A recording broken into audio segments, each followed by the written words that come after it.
It is Monday, and you are watching Live Impact News on WCNC Plus. I'm Nick Sturdivant. Across from me is the fabulous, talented producer, Carlene Bragg. Hi, everyone. How are you doing? I'm good. How are you? I can't complain. Happy Monday. It is Monday. Monday. It is Monday. It's the start of the week. Yep. So I won't say that we are closer to Friday. We're not. But we're much closer to Friday than we were yesterday. That's true. So That's true. I mean, technically. It depends. Is it Price is Right rules? Is it like without going over? Because we're over. So now. I like my theory better. We're a little bit closer to Friday. Look, I hope you're having a great day. Again, thank you for joining us here on Live Impact News. We have so much going on. I'm not even exaggerating right now. A lot is happening in the world of news across the nation and here in Charlotte. We want to start with the weather, because that is always an important topic, no matter what the day is. Yep. Weather is always an important. And Becca Bursall is here, and she is shaking her head. Yes, it is important. I'm important. She thought I didn't see that. I saw that. I see everything here in the Live Impact studio. Becca, thank you for joining us. Yes. A much calmer week than last week, it appears. Yes. You know what? We've got a lot of things happening, too. We've got some Canadian smoke that we had this weekend. That still prevails today as well. So I don't know if y'all, I was actually out of town this weekend. But we had a lot of really beautiful sunset pictures from yesterday. Okay. And we're going to hang on to that wildfire smoke likely today, getting a brief break of it tomorrow before another plume starts to approach on Wednesday. So just some gorgeous sunset pictures from Chris Michaels and Johnny Mike, kind of showing that red hue from the wildfire smoke, and we'll likely see a lot more beautiful pictures later on today. So that smoke satellite, a lot going on here, but if you look very closely on some of those darker hues, especially across the southeast and over towards the Great Lakes, that is what we're watching right now. Now, this is all Canadian wildfire smoke. We're currently, according to the Canadian Interagency Wildfire Forest Center, there are about 181 active fires just across Canada. I know there has also been a couple of state of emergency issues. So this is all being basically swept over towards the upper level winds, and is why it has traveled as far south as Georgia and Florida, and especially over towards the Carolinas. Now, yesterday it probably peaked, but we're still seeing a little bit of that haze, especially from some of our live cameras. So that future cast smoke showing hazy skies throughout the rest of today, but as our winds switch to the southeast, that's going to provide a little bit of a brief break from the haze, especially tomorrow afternoon, tomorrow night, going into early Wednesday morning. Now, this futurecast smoke model only goes out about 48 hours, but you see that big smoke plume off towards the Carolina coast. That is going to continue to push our direction. So I'd say for the second half of Wednesday, we'll once again see that second plume of smoke start to come through. We do have air quality alerts pretty much all across the country. The most notable one is going to be for the entire state of Minnesota, also including Minneapolis. And this is basically that code orange, unhealthy for sensitive groups, meaning most of that smoke is way up into the atmosphere, but sometimes, especially with light winds, basically what we're seeing right now, some of that smoke may mix a little bit towards the surface. So if you do have any pre-existing respiratory issues, that kind of stuff, then we would encourage you to limit your outdoor exposure. Here for us, most notably, we've got York, Chester, and Lancaster counties that do have that code orange issued all the way through this evening. So again, if you do suffer from any respiratory issues, definitely want to limit your outdoor exposure. May want to stay indoors, keep the windows closed. For everyone else around the Charlotte area, going to be under that code yellow, which is more of a moderate, probably sticking all the way through about Wednesday. You can see the haze pretty much from all of our live cameras, and it's basically makes the sky dull, so not as bright blue as you normally would see it, but despite the haze, it actually feels fantastic. 74 degrees. Nick said no complaints on a Monday, and I think we'll continue that for the rest of today with that dew point down into the 40s, meaning the air is comfortable. There is no humidity out there, but still seeing some hazy skies up towards the mountains as well. So for today through Wednesday, it's going to be feeling comfortable. It's going to be dry, lots of sunshine to go around. By the time we get to Thursday, temperatures start to increase, a little bit more humidity, more clouds, and by the time we get to Friday and into the weekend, the humidity level really starts to increase. So for today, high temperatures, lower lower 80s, lots of sunshine, just those hazy skies, and temperatures on the warm up. So today will likely be one of the coolest days out of the next 7 to 10. Looks like we will be peaking Friday and Saturday with highs both near 90 degrees. Of course, we have not done 90 just yet, which I don't think anybody is complaining as of now, but it is June 2nd. That is the start of meteorological summer. June 1st is. So we are well underway, and warmest temperature we've hit so far was 88 degrees on April 5th, and it looks like this week could finish out the hottest of the year.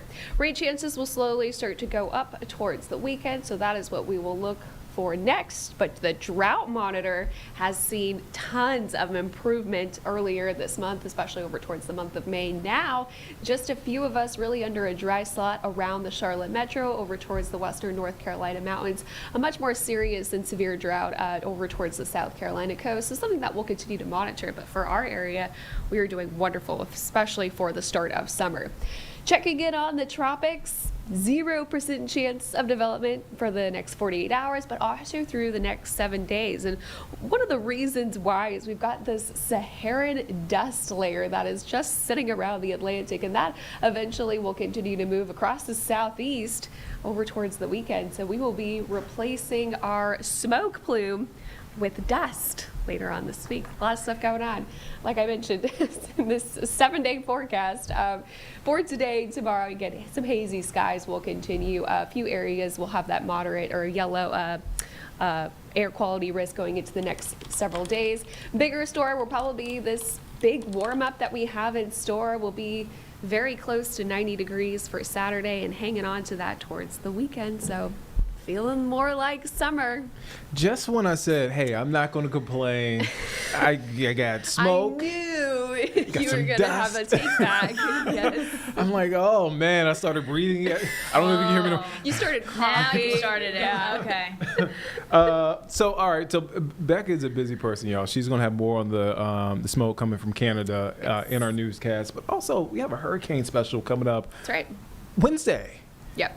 Let me set you up, Becca. So Yes. our Weather Impact team will host this hurricane special June 4th, which is Wednesday, Hurricane IQ, a WCNC Weather Impact special. They'll walk through the hurricane predictions for this year, take a look back at the devastation from Helene, and explain the science behind hurricanes.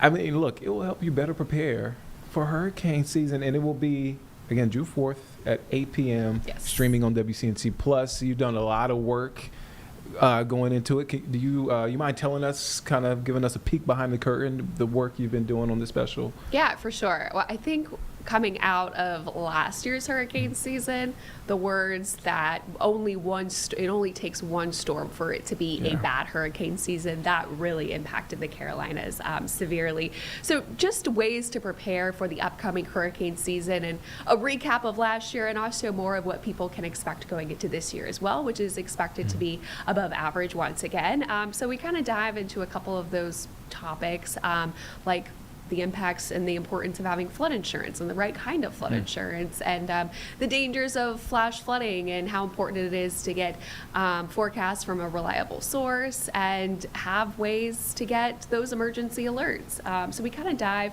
deep into that. The two topics that I was responsible for was flash flooding and also what new people can expect for hurricane season, especially if it's your first year in the Carolinas. I know we have a lot of people that move here. And just because we're not on the coast doesn't mean that we're not impacted. We get the remnants of tropical systems. Helene was a remnant of that system, and of course brought a ton of flash flooding over towards western North Carolina. So we get it all here. Even though we're not on the coast, we get tropical storm force winds, we get trees down, power outages, flash flooding, tornadoes. We take a deep dive into that. So if you got some time on Wednesday, definitely would encourage folks to watch it. And if you know Larry Sprinkle, he will talk about Hurricane Hugo as another example, right? Yes. So yeah, you guys do some great work. Again, it'll get you prepared for hurricane season for folks who are been in the Carolinas for a long time, and especially for folks who have not been in the Carolinas for a long time. It give you a good idea of what to expect and how to prepare. Absolutely. I know Becca's busy, but she's coming back in the next hour, so we'll see you in a little bit, All right, Becca. sounds good. Thank you again. All right, yeah, you definitely want to check out that special. June 4th at 8 p.m. here How on much WCNC. do you know about hurricanes, Nick? I We were know- talking about it with Chris this morning because he's about to quiz Okay. me and Jane Oh, on man, Wednesday, okay. and me and Jane are like, "We're from the coast. We know well enough, but how well do you think you know hurricanes? You're in the Carolinas. You spent plenty of time around the coast." Yeah, I feel like I've covered a good chunk of the Carolinas too. I feel like Right. I'm pretty prepared. I feel like I know enough. Yeah. There's still some things, some outliers. Like Helene, obviously, is like one of For those sure. outliers where you're like, whoa, Yeah. never would have thought about that. Yeah, you know what? Now I'm interested. Now I want to take Chris's quiz. Come join us Yeah, for the yeah, quiz. yeah. Was it tomorroll? I think it's tomorrow or Wednesday. I'll Tomorrow double Wed- check and I'll let okay. you know. But he's going to quiz us. Let me And know. So and now as a Carolinian, you got to be involved now. If hopefully- I'm there, you got to be there. I need to pass with flying colors. Right. All right. So what are we going to go to next, Carlene? Karen Reed is back in session. Karen Reed is back. Look, this is, can't believe it, 7th week for Yep. the Karen Reed trial. She is charged with second-degree murder, manslaughter while operating a vehicle under the influence and leaving the scene. She is accused of striking John O'Keefe, her Boston police officer boyfriend, with her SUV back in 2022. This is actually her second trial. This is a retrial, actually. And so today, jurors heard or they're in the process of hearing from 3 new defense witnesses, and that started their morning. Jonathan Llamas, I think I said that correctly, a childhood friend of former Massachusetts State Police Trooper Michael Proctor, was called to testify about a series of inappropriate text messages Proctor sent about Reed while serving as lead investigator in this case. I believe This is going to be a Dr. Marie Russell that just took Okay. a stand not too long ago. She's a forensic pathologist. an emergency physician. All right. Yes. So she is on the stand right now. So again, a lot has happened so far this morning. Yes. Again, we're in the 7th week of this trial. Let's take a listen in to what's happening right now. What you mean by the term differential diagnosis as a physician, emergency medicine physician and forensic pathologist. So when a patient, when a physician sees a patient and, or, an image in this case, and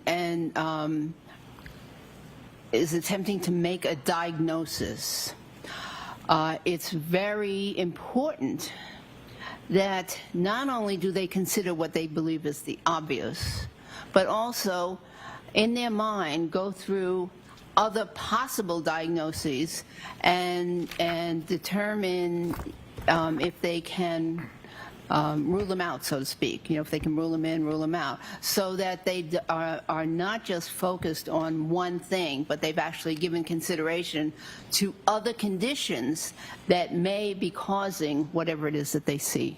So, Mr. Wolk, if you could take that, we're going to come back to this back and forth, but I'd like to have it taken down until we do have the need to, and if we could have the lights go back on, Your Honor. Thank you. So, does applying a differential diagnosis, well, let me start out. Do you understand what confirmation bias is? I believe so. Yes. And does differential diagnosis assist or not assist in avoiding confirmation bias? I believe it assists in avoiding confirmation bias. So, in terms of differential diagnosis, did you apply that concept in the beginning?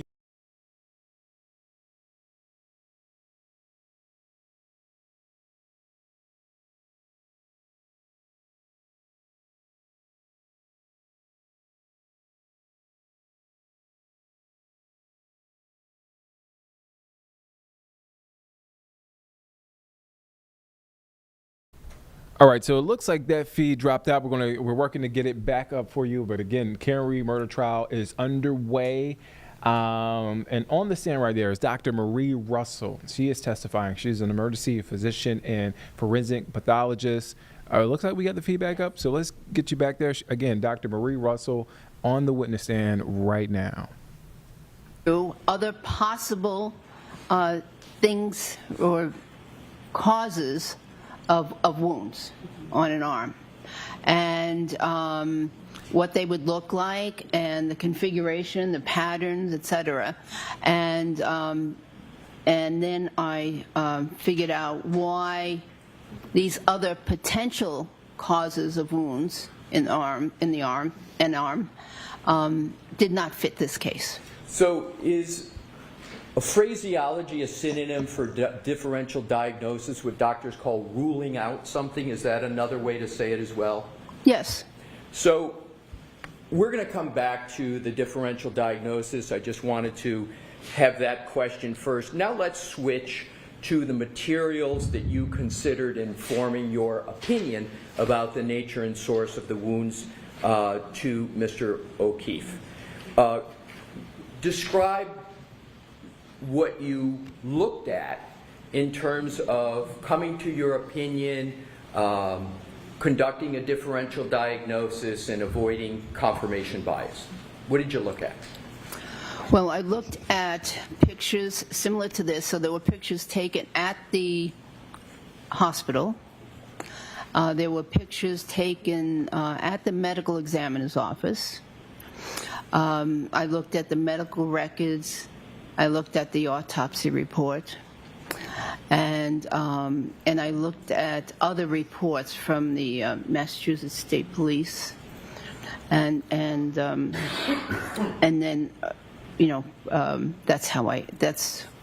those are some of the things I looked at. Did you look at any photographs, including of clothing? Of what? Clothing? Oh, yeah, clothing. Clothing, of course. What clothing did you look at? So there was a shirt, like a hoodie shirt, that I looked at that had many defects in it. And when you say defects, what do you mean by defects? Is there a more layperson's term? Holes? Thank you. Did you look at any history of any dogs with regard to any municipalities and dog incidents? I'm going to sustain that, Mr. Leslie. Did you look at any municipal records with regard to your review in this case? So that's sustained.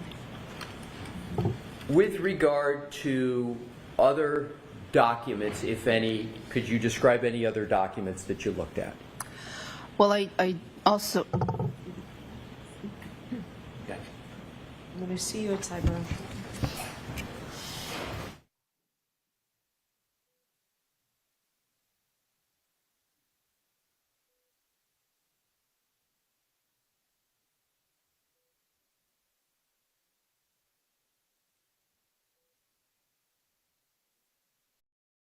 You're watching Live Impact News on WCNC Plus. I'm Nick Serderman. Right now, you're watching live Week 7, Monday, first day of Week 7 for the Karen Reed retrial. Looks like there's a sidebar happening, so we'll get back to that as they continue to sort some things out there in the courtroom. But back here, we want to come back home. So we had Becca on earlier talking about the forecast. We'll have her back here in the next hour. And we were talking about the hurricane special. And you think about it, a lot has changed when it comes to how we look at hurricanes, how we prepare for hurricanes after Hurricane Helene. It had a major impact on Western North Carolina, to say the least. And so one of the big impacts Hurricane Helene had was on our roadways, on our highways, on those on the bridges in Western North Carolina. And a big piece of that, I-40, also outside of I-40, just all of the other state-owned roads in the area. There are thousands. Yeah. And so I got a chance to speak with David Uchiyama. He is the communications manager for NCDOT there in Western North Carolina in that division. And we got a chance to talk about the state of I-40, because there are a lot of questions surrounding when will it fully reopen? It's partially reopened, but when will it fully reopen? We also got to talk about the innovations that come out of Hurricane Helene, some interesting innovations, and also the preparations for potentially the next storm, if there is a next storm. But potentially, you want to be prepared. So here's my full interview with David Uchiyama. Let's take a listen to him. All right, David, we'll start here, man. It has been, I can't even imagine how busy it's been for you guys. And a lot of the conversation has been around I-40. Can you give me an update? Where do things stand when it comes to I-40, specifically, obviously, in Western North Carolina? Yeah, Nick, thank you very much for the opportunity to join you and your crew right here. Yes, I-40 is by far the most visible and the most impactful to folks all across the entire country when it comes to road damage due to Hurricane Helene. It is an interstate, so it is not only used by folks who live in the area on both sides of the state line, be it in Tennessee or North Carolina. It carries a tremendous amount of commercial traffic. So when it was closed from late September through the 1st of March, folks were having to take the long way. Now, that long way could have been I-26 or I-81 or even further east, I-77, different ways to get around that closure. We have seen folks go through in the one-lane pattern recently. That some have gone through quickly, some have incurred what most folks do, a little bit of congestion. Remember, it's open, but it's not up to typical interstate standards. It's one lane in each direction, and each of those lanes are very narrow, and there's excuse me, and there's a 9-inch curb separating each lane. And then to the south, where all the damage was in the river, is still a very, very active work zone. So in terms of what's happening now, the contractor is in the area building the causeway in the riverbed. Later this year, hopefully actual construction operations should begin. And then in terms of a timeline, we're looking for a good 3 years before it gets back to full interstate standards. So in that time, crews will be rebuilding everything that was damaged for 4 miles. It's a lot different of construction than you'd find in a major city or on flat land where the elevation changes are minimal. There's a lot of difference in elevation between the roadbed and the riverbed. I mean, it could be 50, 60, 90, 100 feet. And then when you widen that out, that's a lot of rebuilding that has to be done. And I didn't send this your way. It just made me think of this because my family and I went on vacation to Asheville last summer, right before Helene hit. And I just remember every time I drive on I-40 through that part, it's a little scary for me. But what I wanted to ask, because it's so busy there in the past, does that, I guess, impede the work in progress? I know a lot of folks go up there to different parts of Western North Carolina. Does that hinder anything at all with what crews are doing? And not necessarily. We're talking Okay. I-40 in the Pigeon River Gorge. So your destination has to be beyond Asheville, Okay. closer toward Knoxville, to Okay. get into that one lane pattern. And, for the last few months, and certainly since the weather has turned nice, we are seeing an influx of people coming in to visit Western North Carolina. And folks who live here certainly appreciate those. Now, once again, as we're talking about roadways, it's I-40 in the Pigeon River Gorge that is down to one lane. Getting here from Charlotte, come on, you got the two options, I-40 or I-26. Uh, Look, there are plenty of roads outside of I-40. I know I-40 is the big one, right? Mhm. But as I mentioned earlier, we cover, and I'm not even going to commit this to memory, but Caldwell, Yancey, Avery, just a few of the counties that we cover in the mountain areas. What is Mhm. the work like there on those private roads and bridges? And is it as much of an uphill climb as maybe I-40 is? Okay, did you ask specifically about private roads, as in roads belonging to either companies or municipalities or groups of people, or you said private, so individual people? I'm sorry, let me not say private. Let me say the roads Okay, that the state manages. I'm sorry. Let there me we go. clarify that. Let me clarify that. The roads that the state manages. I always I get caught up in saying that, but yes, the roads that you guys specifically Mhm. manage. Yes, so there is still a lot of recovery happening in all the counties. You had mentioned Yancey County and Avery County. Yes, the reconstruction continues. Now, we attacked this hurricane in 3 different phases. Three different phases. First of all, you have emergency, which is just getting to people, cutting through the trees, clearing stuff out of the road, being able to get people and emergency services to where they need to go. So those happen in the first few weeks, reconnecting people today so they could get to the major roads, so they could get to wherever they had to be in an emergency, or to get emergency crews and supplies in. Those tasks were accomplished in the first few weeks. Once that access was established, NCDOT and our contractors concentrated on building temporary access. All right. So that's taking a single lane dirt road that's real narrow, real curvy, real bumpy, widening that out to 2 lanes, smoothing it, maybe even adding an asphalt top. And that's where we are in a lot of places across Yancey County or Avery County on NCDOT maintained roads, certainly on the highways. The next major phase, which is what we're in right now as we lead into the long term and the construction season, is rebuilding the permanent repairs. So in a lot of places, there are temporary bridges, in which case, a car can go across, a small truck can go across. Right next to it, the permanent bridge is going in. And of course, the permanent repairs take much longer to build and construct. One good point when we were going back and forth email, you brought it was innovation out of this. I didn't even think about that. We always think about the recovery, but the innovation. Can you talk about that? Yes, absolutely. In a single sentence, NCDOT is using old rail cars as bridges. Really? Yes. Can you explain that? Yes, absolutely. So there's a lot of different places that are on private land, whether it's a golf course or somebody's nice, big, fancy facility, or even in recreational areas where you want a bridge that isn't necessarily used for a large vehicle, but you still need a bridge, maybe to drive a golf cart or an ATV. Sometimes those bridges are old flatbed rail cars. So somebody at NCDOT had come up with the idea, hey, do you think that could work for cars? Well, it turns out it can. So there is a contractor in Burke County who has worked with NCDOT to provide the flatbed cars, and NCDOT crews and contractors have gone through the process of turning them into bridges. And that includes simple steps as welding on guardrail, or in some cases, welding a couple of the cars together. Add the guardrail, add the asphalt surface, and voila, in a day or two, there's a brand new bridge reconnecting a community to a major road or a road that was bigger.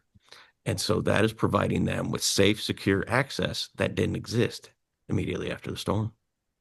Little is that? I mean, God, again, we don't, you just think about the destruction and the aftermath, but you don't really think about what I hate to say it like this, but the good that comes from this.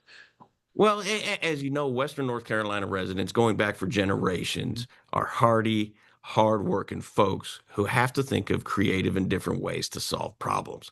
That's what the mountain naturally gives us. So you bring that up to today, and it's not like it was, of course, but hey, it's just another example of folks thinking in a different way, an untraditional way to solve problems.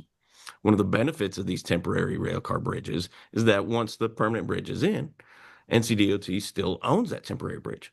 So later this summer, next summer, 5 summers from now, when the next major hurricane comes in, NCDOT will be in position to install those temporary bridges, whether it's here in the mountains that they're needed, in the Piedmont, in Charlotte, anywhere out on the coast. We will have more than 40 of those ready to be installed. Speaking of that, you know, it's hard to believe that it's been a year almost since Helene. Like we're approaching that 1 year. Oh man, it still doesn't feel real. But how do you prepare for potentially the next storm, if there is a next storm? Like what are there any sort of protocols, plans in place? I guess to help. Well, that question brings up 2 different answers, and I'll start with the shorter one first. And that is, when you go back to this storm, one of the things that could not be planned for was the slicing, the splicing, the absolute disconnection of basic services. Not being able to make a cell phone call for a week, not being able to have internet for a week or 2. And that's in the major metropolitan areas of Western North Carolina. I mean, it's obviously not major metropolitan compared to Charlotte or anything, but in the cities, no communication. So our engineers had trouble communicating lots of times. I mean, there was one engineer who had a spot on I-40 that he could get a strong-ish cell phone signal, and that's where he conducted his meetings. And so what we have learned is, hey, next time for the next storm, we're going to have to think about satellite technology to be able to communicate with one another, let alone to be able to communicate with our loved ones or to help others in our community communicate with their loved ones or get the emergency services that they needed. So that's one way to answer that. And then the other way to answer, hey, for next time, is as we go back and rebuild the bridges, rebuild the roads, there's a lot of question about resiliency. And yes, all of the repairs that we're making will have resiliency. But remember, there's a difference between resiliency and total defense. I mean, in no way, shape, or form can or even does NCDOT want to rebuild for the next Helene. A Helene comes around, what, once every 1,000 years, 2,000 years? It's literally impossible to rebuild for that. However, what we did notice really quickly was bridges and other structures that were built within the last 10, 15, 20 years, they survived at a much better rate than things that were built 20, 30, 40, 60 years ago. So as the standards for what everything is built at increases over as time increases, the current standards now are much better than they were 5, 10, 15 years ago. So the new structures will be able to better withstand and better rebound from the next major storm that hits. Well, I'll let you go. Is there one thing, one question that you get asked all the time, that you know the answer to? You may not know the answer to, but that you continue to have to answer. You have to that comes up. What is that one thing when it comes to this recovery process? The specific question varies, but it always includes one word: when. Of course, I was getting that question a lot even before the hurricane, Right. but now it's a little bit different. If you'll allow me a little bit of time, what we have here in Western North Carolina now is a lot of the Tennessee state trees. Sorry, Vol fans, the orange cones. In addition to the Hurricane Helene repairs that we have to do, the State Transportation Improvement Program keeps going. So while you go and rebuild, you also have to build what was planned for before the hurricane came through. So your regular construction schedules are continuing in addition to Hurricane Helene. So as I drive an hour from Asheville to Boone on an occasion, I'll come across 4, 6, 8 work zones. That's a lot of work zones. How many of them are Helene, which would not be in place right now if not for the hurricane? About half of them. How many of them would be in place because we're improving our state interstate system? About half of them. But when you stack all of those work zones on top of each other, it becomes tiring, it becomes burdensome, and it's just looming over everybody who lives here. And at some point in time, everybody has some sort of breakdown or absolute frustration of, I'm tired of this. So when, and then fill in the blank. And the answer is, we're working our tails off to get it done as soon as possible, as safely as possible, for the benefit of everybody who lives here, everybody who works here, and for folks who want to come visit us. Man, thank you for your time. That was a really good perspective there from David Uchiyama with NCDOT. Again, laying out some important updates. I think one of the more important things he said is, look, we're working as hard as we can. It's just tough, and it's still recovery going on. But look, they are working, crews with NCDOT and contractors are working as hard as they can to return the area back to some sort of normalcy. I know that's a cliche to say, but that's what folks are searching for, normalcy. All right, so let's turn our attention now. Do we want to go to Washington, D.C., Carlene? Okay, let's go to Washington, D.C., where right now You're looking live. This is Fed Reserve Board Chairman Jerome Powell. He is delivering opening remarks at the Federal Reserve Board International Finance Division 75th Anniversary Conference in Washington, D.C. Let's take a listen in. Problems of international economics and finance have become increasingly large, complex, and significant in recent years, and our foreign economic relations will undoubtedly continue to give rise to issues of the first magnitude. That rare economic forecast that has turned out to be spot on. 75 years later, it remains critical that the Fed understand the policies and practices of other governments and central banks and their implications for the U.S. economy and for financial markets. Exchange rate policy, of course, is now firmly in the hands of the U.S. Treasury. However, the end of the Bretton Woods era in the 1970s fundamentally changed the conduct of monetary policy, as policymakers had to understand the effects of potentially more volatile movements of the U.S. dollar on American families and businesses. Understanding global trade and capital movements has only grown in importance since 1950, as we saw during the pandemic.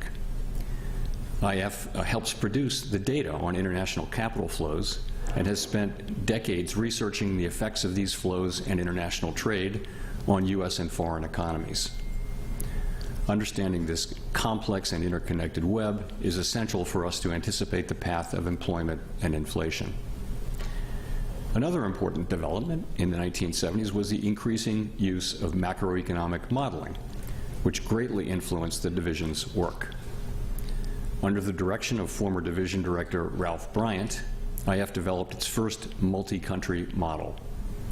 Always on the forefront over the years, economists in the division, many of whom are in this room today, developed increasingly sophisticated models, with each new generation expanding the capability to tackle the international risks and issues of that day.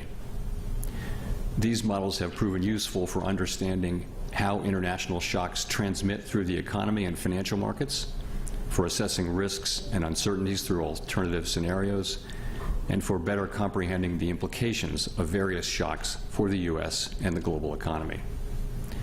The results have informed research papers, board memos and briefings, as well as the risks and uncertainty assessment that FOMC committee participants receive in advance of every meeting. The IF division has also played an important role in responding to global economic turbulence. A prime example is the Latin American debt crisis of the 1980s. That episode required analytical thinking about the macroeconomic repercussions of the crisis as it played out around the world. Work by the division and IMF and other institutions led to the establishment of emergency facilities to prevent more dire financial outcomes. As global capital flows increased, other episodes of financial distress surfaced across the world, including in Mexico, Asia, and Russia. International capital flows and spillovers became and remain a recurrent feature in the division's analytical and monitoring work. The expertise generated through study and response to these global challenges proved invaluable when stress hit closer to home during the global financial crisis and then the pandemic. Both of those events required immediate, broad, and in many cases unprecedented responses to avoid disrupting the availability of credit to American households and businesses. The nation and the world looked to the Fed to lead in these moments.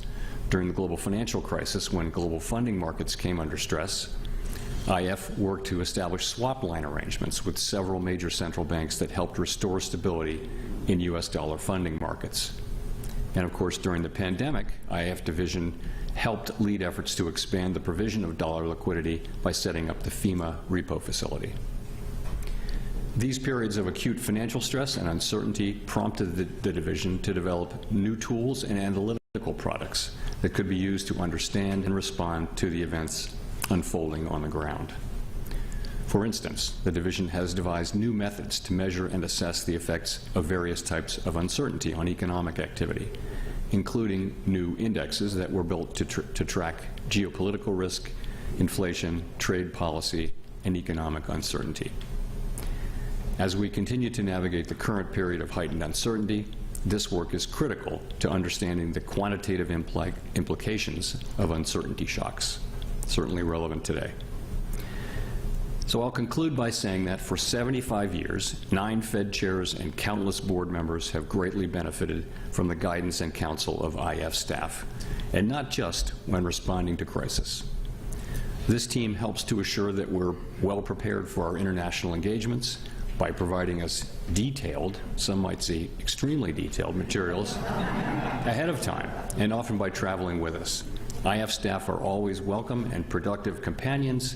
In these and other endeavors, we benefit from the robust relationships that you establish and maintain with our global counterparts. So, thank you to Beth Ann and to all the staff here that organized this wonderful event. And finally, thank you again to all the current and former IF staff for what you have done and continue to do to help us be a globally knowledgeable and responsive central bank so that we can deliver on our dual mandate for all Americans. Thank you very much.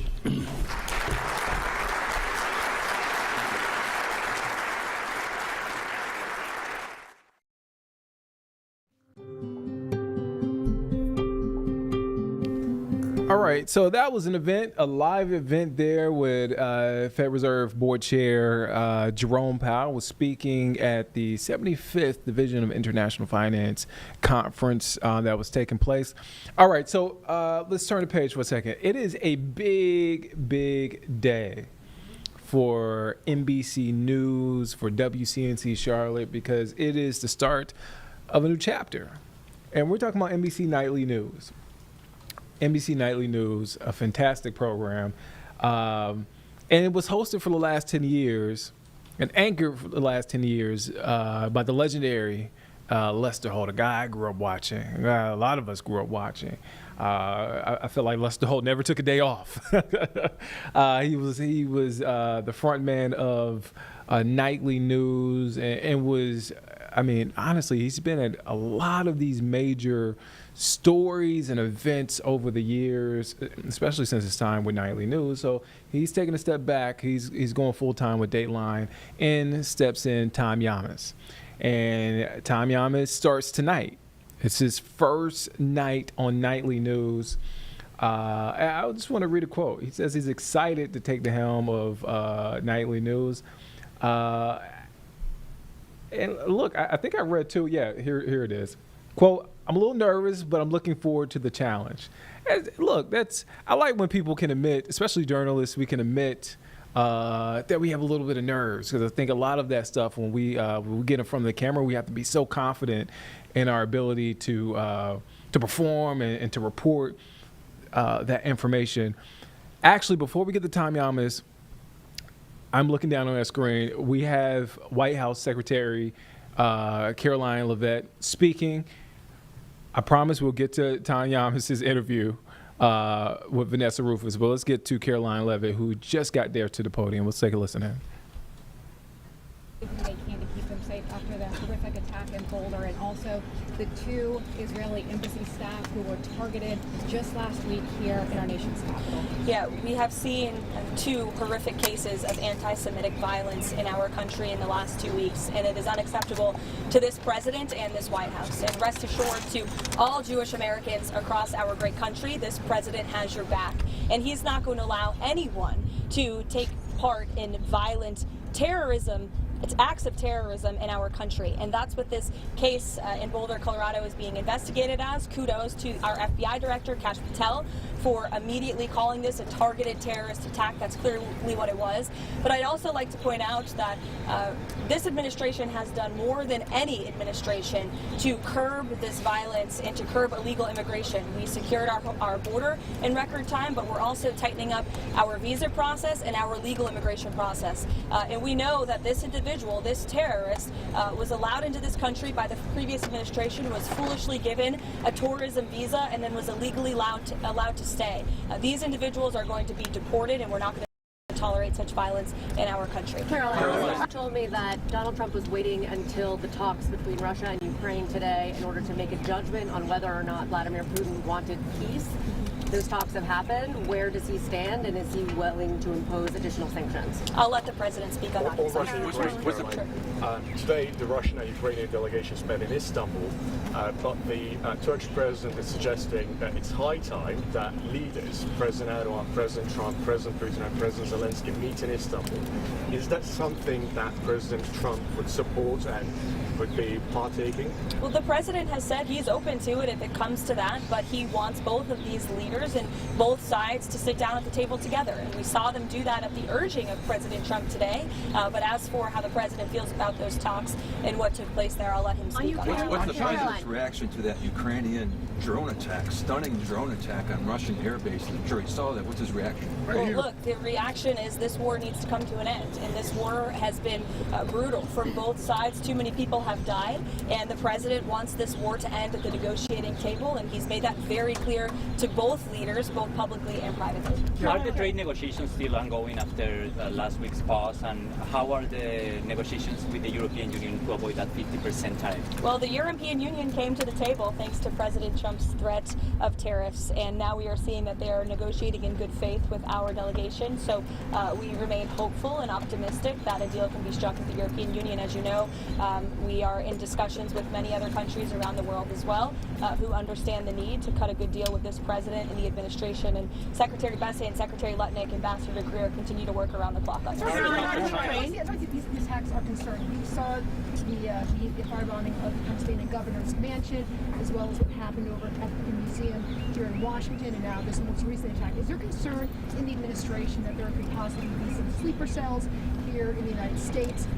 What type of pattern is the administration looking at as far as terrorist cells? Well, there's certainly a concern that the previous administration allowed way too many terrorists and illegal immigrants into the interior of our country. And that's why the Department of Homeland Security is working overtime to arrest, detain, and deport as many illegal criminals and terrorists that we can in the United States of America. And any act of violence will be prosecuted to the fullest extent of the law. President Trump has talked about wanting to meet with President Xi for a long time. Kevin Hassett over the weekend previewed a possible conversation between the two of them, including possibly this week. Has that call been scheduled, and what is the president hoping to get out of that call with President Xi? To the camera. Well, sure. She asked about the potential call with President Xi. I can confirm that the two leaders will likely talk this week. And as always, when there are foreign leader calls, we will provide a readout of those calls. We'll see you guys later. Thank you. Thank you, Caroline.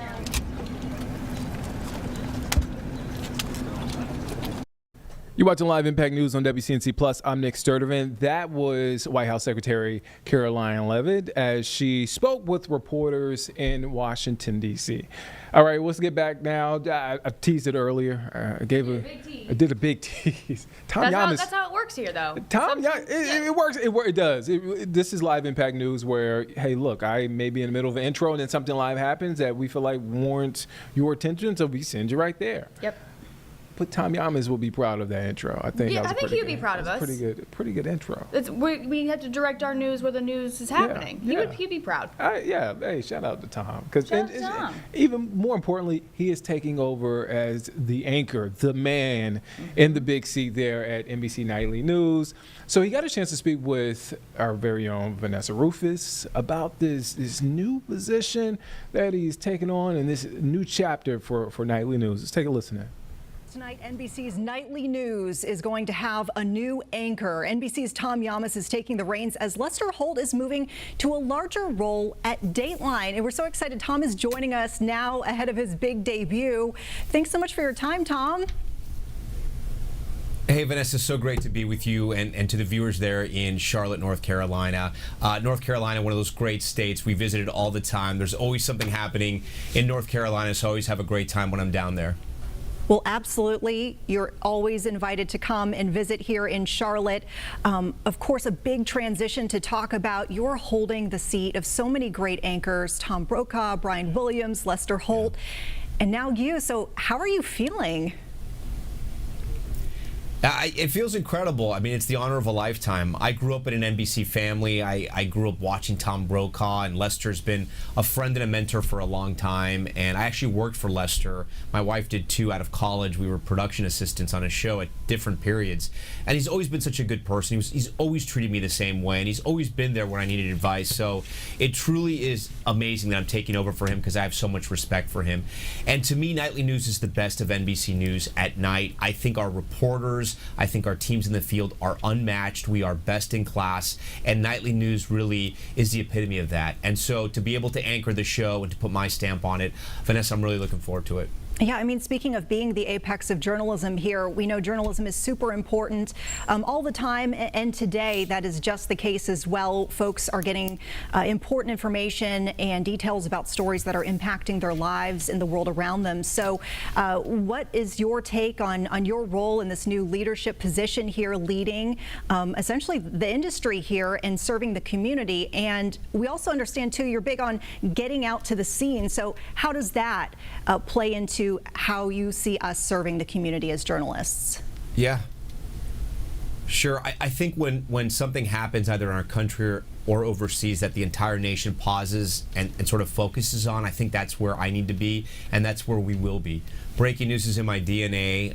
It's what I've done my entire career, and I'll continue to do it here. I want to bring that reporter sensibility to Nightly News. I think Lester brought that as well.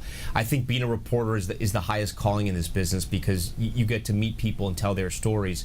But I think you have to go there so you can see it with your own eyes. You can bear witness, right? And you can really see what's happening. The best in our business are people who obviously can talk on television. They can ask smart questions, but the greats are people who know how to listen, because that's how you really tell people stories. So I'm looking forward to doing that. NBC News, as I said, it's the best team out there, and I really am looking forward to being managing editor of Nightly News, which means I'm gonna help in deciding what stories we cover, how we stack those stories in the newscast, talking to our reporters and producers, and just really being really involved in every aspect of the show. Now, we have to mention a bit of history here, too, with this changeover, because you will be the first Latino anchor of a weekday network evening news program. So how does that inform the work that you're doing? Yeah, I mean, my parents came to this country from communist Cuba. They were refugees. They came here with no money. They didn't really speak the language. And this amazing country called America took them in. It gave them a second chance. And it really gave them a home. And so my parents taught me to love this country, and I do. This is the greatest place in the world. But they also told me to always respect my roots and never to forget where they came from, Cuba, because they lost their country. I think what it shows is that you can come to this country with nothing, you can work really hard, and your son, who works really hard, can then become the anchor of Nightly News. To me, that tells me that the American dream is still alive, and I believe that because I'm living it. Yeah, I mean, there's so many folks who can resonate with that story and the American dream. And I guess on that front, you know, how do you think viewing local and national news can help people in their goals to achieve the American dream, or, you know, reach whatever version of success they see for themselves? You know, I think what you're doing in Charlotte is the same thing I want to do here in New York for the country, and that's just to inform people. I think you need to know what's going on in your country, you need to know what's going on in the world, but you need to know what's going on in your backyard. Everyone faces really important decisions, right? And you need the information to make those decisions, and that's why we're here. We're here for the viewers. We both work for NBC, but we really work for the viewers, and I've always believed that. Now, how do you balance this career that you've built for yourself along with raising a family? Because we understand, of course, you're a family man as well. Yeah, I mean, look, I got 3 little kids. It's tough. It's what every family goes through. Every family really in America. I mean, for this work-life balance, it's something I've asked Lester about too. I mean, my kids are used to me, you know, being at a baseball game 1 minute and then having to take off because news breaks somewhere. They understand what Dad does, and I guess they have a responsibility too, and they sort of understand that I have to be there for people. I'm dedicated to them, I'm dedicated to this job, but it's something they understand, and my wife is our rock, and she keeps us all together, and she luckily worked in this business, so that helps a lot. So is it safe to say you're raising a family of newsies? Do you think your kids will be big consumers of headlines and such? Yeah, no, they definitely watch the news. Sometimes I watch too much news. When my 7-year-old was explaining the election and former President Biden dropping out to his first grade teacher, she's like, "Your son watches a lot of news." I'm like, I guess they do. Sometimes they watch too much news, but look, it's the family business, so they understand. Yeah. Well, you mentioned Lester and how you've asked him for some advice, as far as the work-life balance. Has he given you any advice on that front, or really just in general for taking over these reins?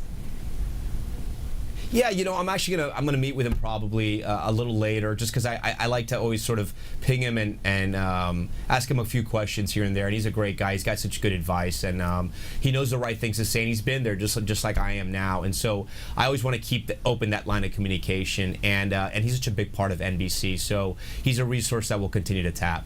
Yeah, and of course we'll continue to see him in a larger role on Dateline.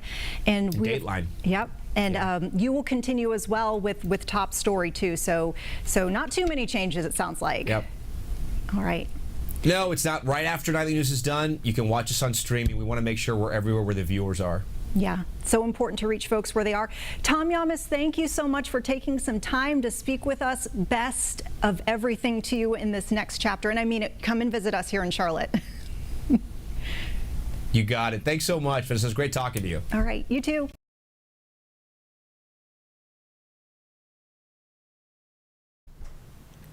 And there's a lot of excitement regarding Tom Llamas. I'm happy for Tom Llamas. It's a big position. He talked about he's going to talk to Lester Holt at some point to pick his brain. A big position. So yeah, we'll both be watching NBC Nightly News tonight, right after WCNC Charlotte News at 6 p.m. All right, so let's shift gears now. Let's come back home. So we are continuing to follow a big story in our area up in Catawba County. So one person is dead, 11 others were hurt in a mass shooting early Sunday morning near Hickory, and that's according to the Catawba County Sheriff's Office. The deadly shooting happened at around 12:45 a.m. Sunday morning. Authorities found 12 gunshot victims at 1125 Walnut Acres Drive in the Mountain View area of southwest Catawba County. That one person who has died, and there are others that remain in critical condition. That's according to the officials. That's the latest information that I have. And that person who died has been identified as Sean Hood, 58 years old. His family has been notified. He is a resident of Lenore. So after this shooting happened, we were able to talk to a former FBI agent about what happened, what's next when it comes to this investigation. So he spoke with our Kaylin Hagwood. Let's take a listen in. When you hear the areas that they're investigating right now, what does that tell you about what may have taken place here? Well, first of all, this is a terrible tragedy. I think what they're doing now, they're concentrating on preserving the crime scene because it was spread out over such a wide scope of the area.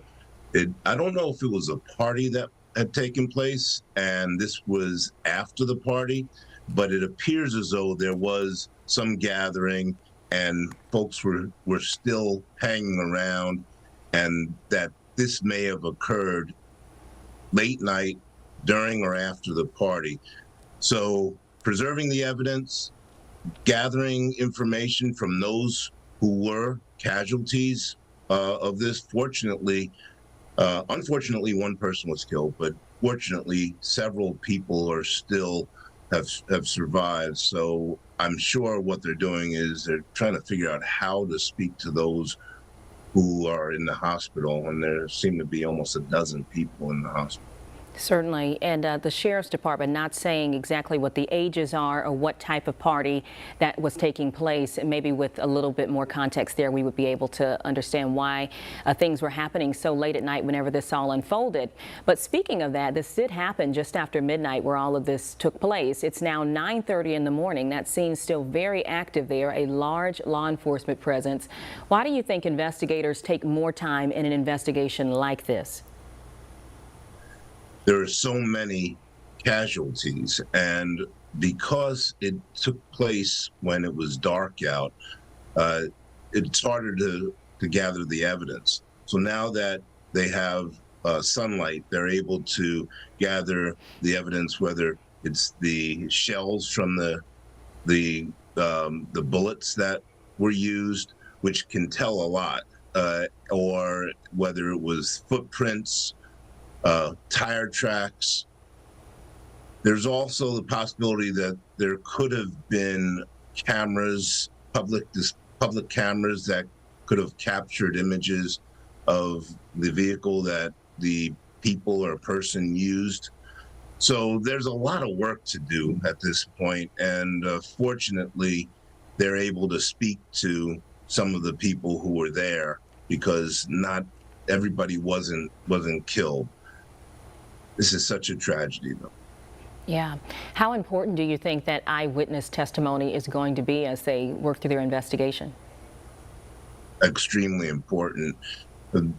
First off, maybe it was somebody who had attended the party, and I don't know that this was a random act, but that will be determined by those eyewitnesses. They'll be able to tell, and that might be the clearest evidence of who did this, is the familiarity that the people at the party had with her or him. So I think that's probably what many of the officers are concentrating on, just doing it appropriately, because people are in the hospital and they're fighting for their lives. But trying to figure out who these people or person is through the eyewitness testimony is vital. All right, M. Quentin Williams sharing a little bit of his insight there as a former FBI agent on this tragic story unfolding in our community. Thank you so much for your time, sir. My pleasure. And that was some perspective hours after that shooting happened in Hickory, that mass shooting. We will have a live report from our very own Jessie Pierre, who's live at the scene. She's gathering information as we speak, the latest details. So we'll get back to her. All right, so we want to make a hard turn. We want to move in a more positive direction. Let's talk weather again.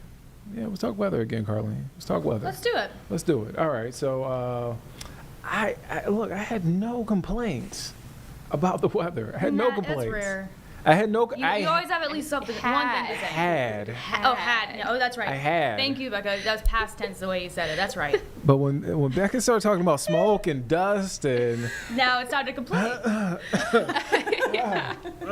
The chest got a little tight. Becca Bursall here in the Live Impact studio. Thank you for joining us again. Yeah, good to be here. You know what? Most of that smoke will be up in the atmosphere for today, so at least, we'll have that going for us. And we're also looking forward to some of those gorgeous, vibrant sunsets that we saw from yesterday. Some of those red hues. We'll be looking forward to that this evening. This is what, we have the shot of Monroe. Oh, what we did. Okay, here you go. So this is a beautiful shot. I know it's not sunset. Yeah.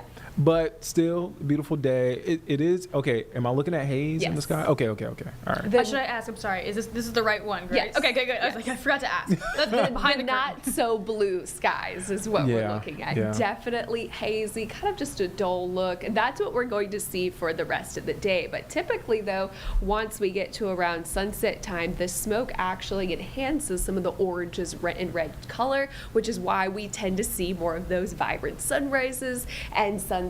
This is a look at the smoke satellite. You can see it all across the southeast and into the Carolinas, but especially over towards the Great Lakes as this continues to steer down to the south thanks to those upper level winds. A look from yesterday's sunset thanks to Chris Michaels and Johnny Mike. Again, that is exactly what we are expecting to see later on this evening. So if you snap some cool pictures, definitely send it our way.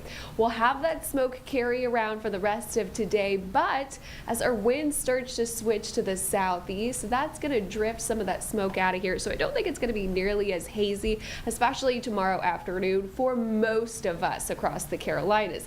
By the time we get to Wednesday during the morning hours, you'll notice a bigger plume of smoke off the Carolina coast that is going to be pushing westward and will likely impact the Charlotte area once again. So not totally out of the woods, but of course this heavier smoke is impacting the Great Lakes, upper Midwest, the entire state state of Minnesota encompassed under a code orange, which is basically unhealthy air quality for sensitive groups, especially those with pre-existing respiratory issues. But closer to home, York, Chester, and Lancaster counties all encompassed under that code orange as well. So definitely limit that outdoor exposure all the way through this evening. Everybody else under a yellow that is a moderate all the way through about Wednesday. Code orange, again, unhealthy for sensitive groups. You'll want to limit physical activity and time outdoors, pollutants, smoke, and ozone. And outside right now, you can see all that haze, 76 degrees, so not bad, but the dew point 49 just makes it feel so much more comfortable out there. So if you don't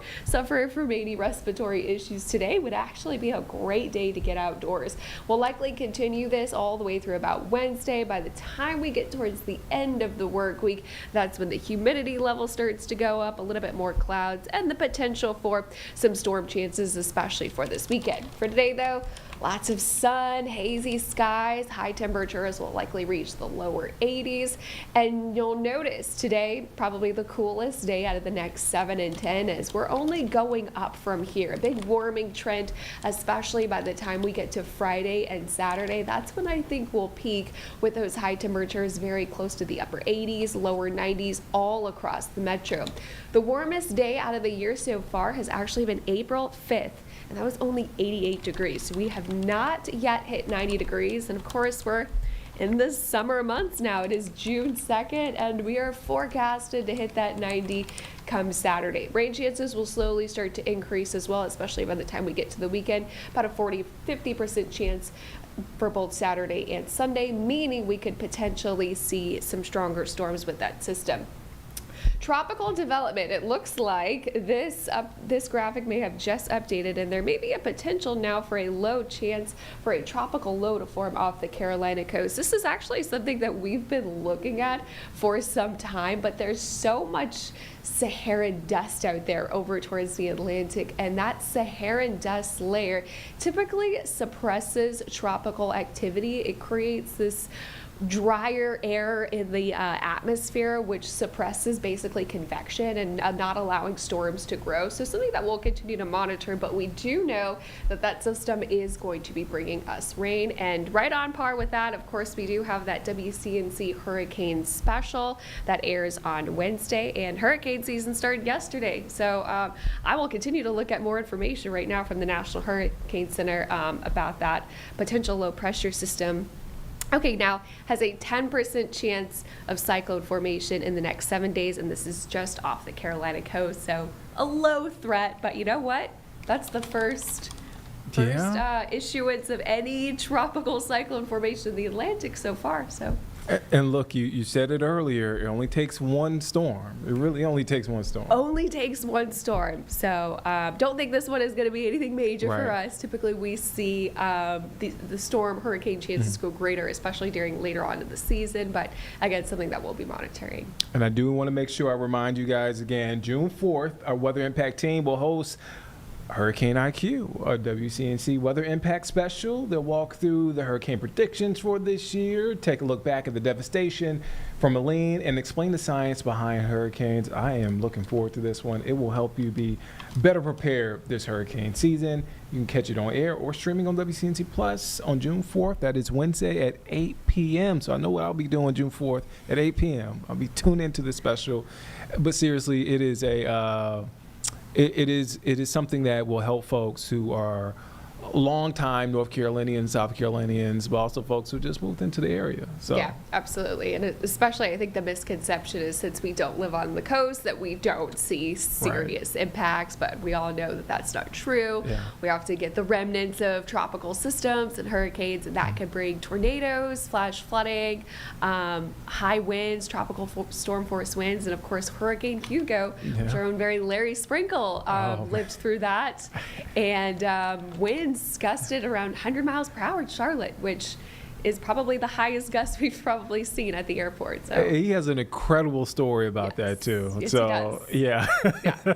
I think we had him on. He was one of our first guests when we first started doing the afternoon stream. So Becca, thank you for your time. Yes. Of course, you're never a stranger here in the Live Impact studio, Live Impact News. So we'll see you. All right. We'll see you soon. See you We'll probably see you tomorrow. All right, see you, Becca. All right, so again, our Hurricane Special, Wednesday, June 4th at 8 p.m. You can catch it on air and streaming on WCNC Plus. It's called Hurricane IQ, a WCNC Weather Impact Special. All right, so let's make a hard turn again. But we want to talk about a story that we brought you before we got the weather. We heard from a former FBI agent to talk about the investigation process, but we want to talk about the mass shooting in the Hickory area over the weekend. Those details, disturbing, alarming. And so here's what we have. It was a weekend party that turned into tragedy in Catawba County. One person is dead, and several others are recovering after gunfire erupted early Sunday morning. And again, is a story that we obviously have been looking into since it broke, but we continue to look into it. Our own Jesse Pierre is live in Hickory. So Jesse, what are investigators saying now? Well, investigators are really trying to piece together what happened here, who opened fire, and why. The FBI also announced a $15,000 reward for any information that leads to an arrest and prosecution of the person responsible for this. Now, we just got here not too long ago at this community, the Walnut Acres community, and you can see behind me still a very active scene here. Now, again, like you mentioned a little bit, it happened just after 12:45 Sunday morning on Walnut Acres Drive in a community of Catawba County. Deputies say there was a party with about 100 people here, varying in ages. When I spoke to the major earlier today, he says he believes the party was advertised on social media, and just a bunch of folks came out to this. And then at the party or during the area, shots rang out.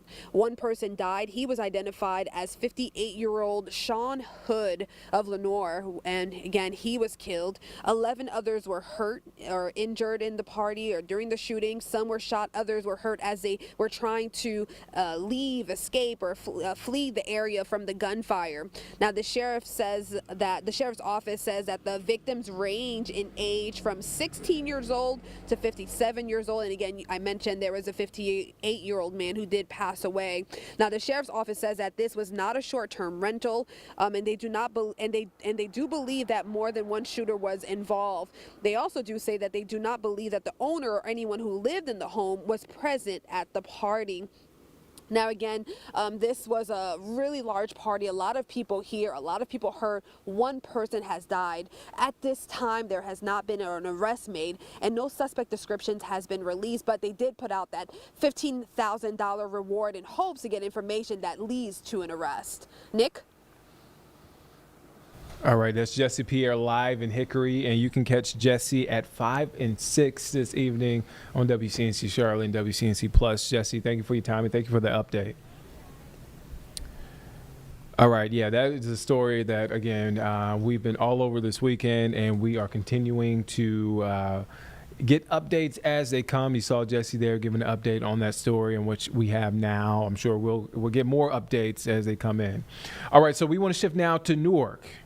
Newark has been in the headlines for weeks now, specifically their airport. They've had their troubles there at Newark Airport, Newark, New Jersey. So right now, happening live, Secretary Duffy is speaking. Sean Duffy, Transportation Secretary Sean Duffy, is speaking at Newark Airport, and he's talking about a runway reopening.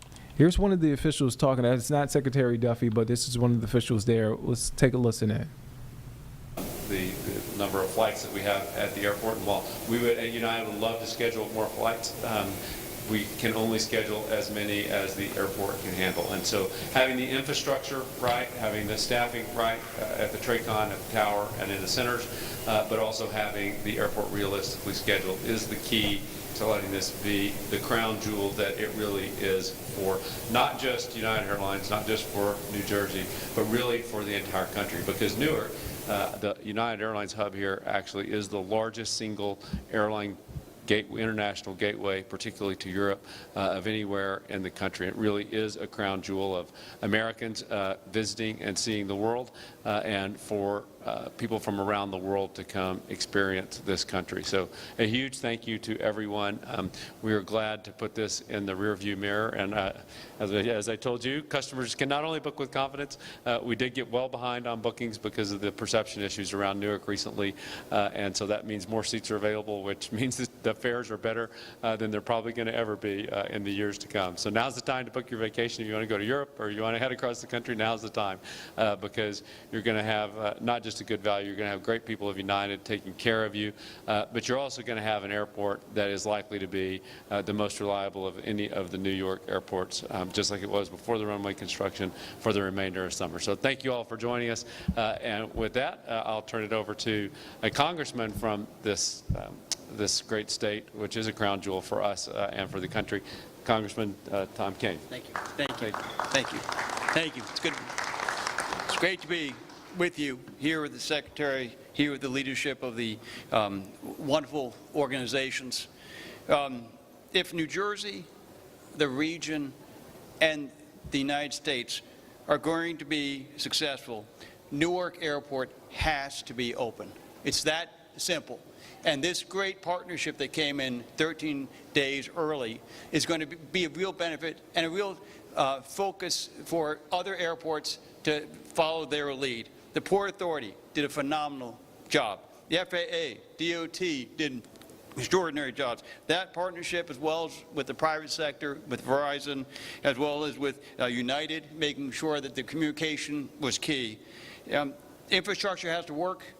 The timing has to be predictable, and together we can make sure that safety is paramount, but we can make sure this stays open and make sure we have the funding from the federal level as well. Thank you.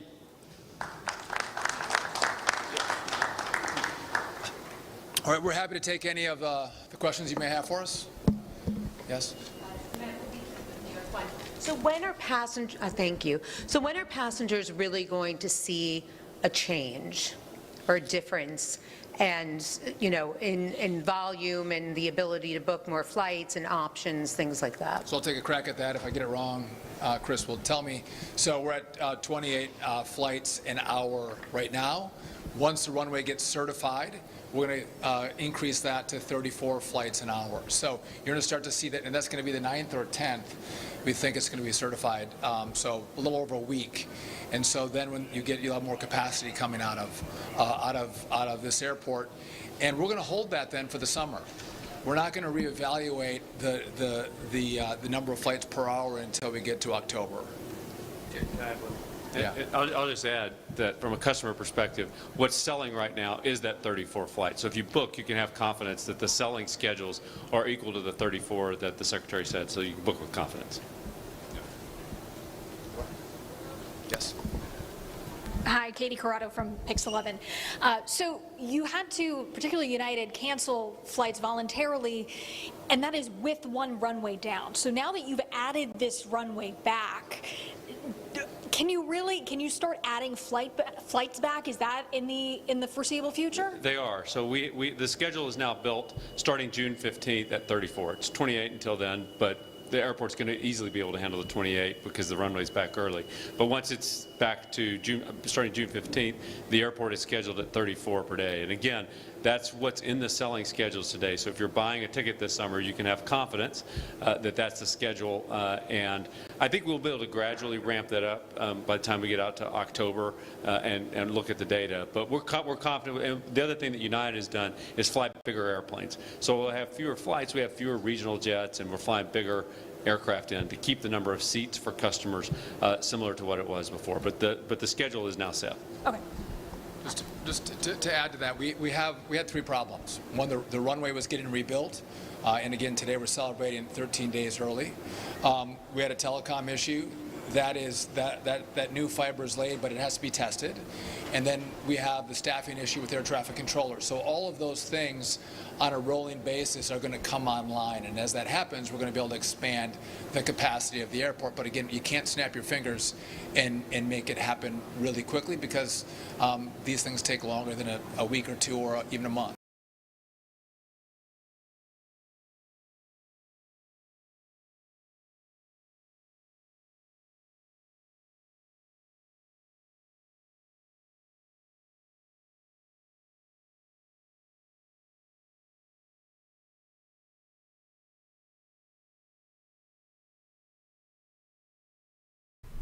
And it looks like that shot froze, but that was Transportation Secretary Sean Duffy, along with other officials there, talking about the reopening of a runway there in Newark at the airport. The airport has seen its troubles. And then the air traffic controllers you mentioned.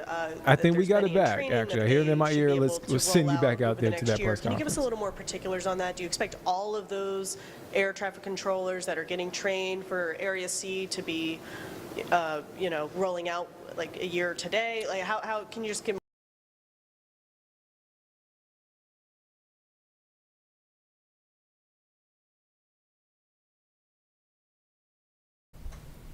All right, looks like that shot froze. Apologies again. But again, they're talking about the new the runway reopening, one of the runways reopening there at Newark Airport that has seen its troubles, and as it looks to bounce back.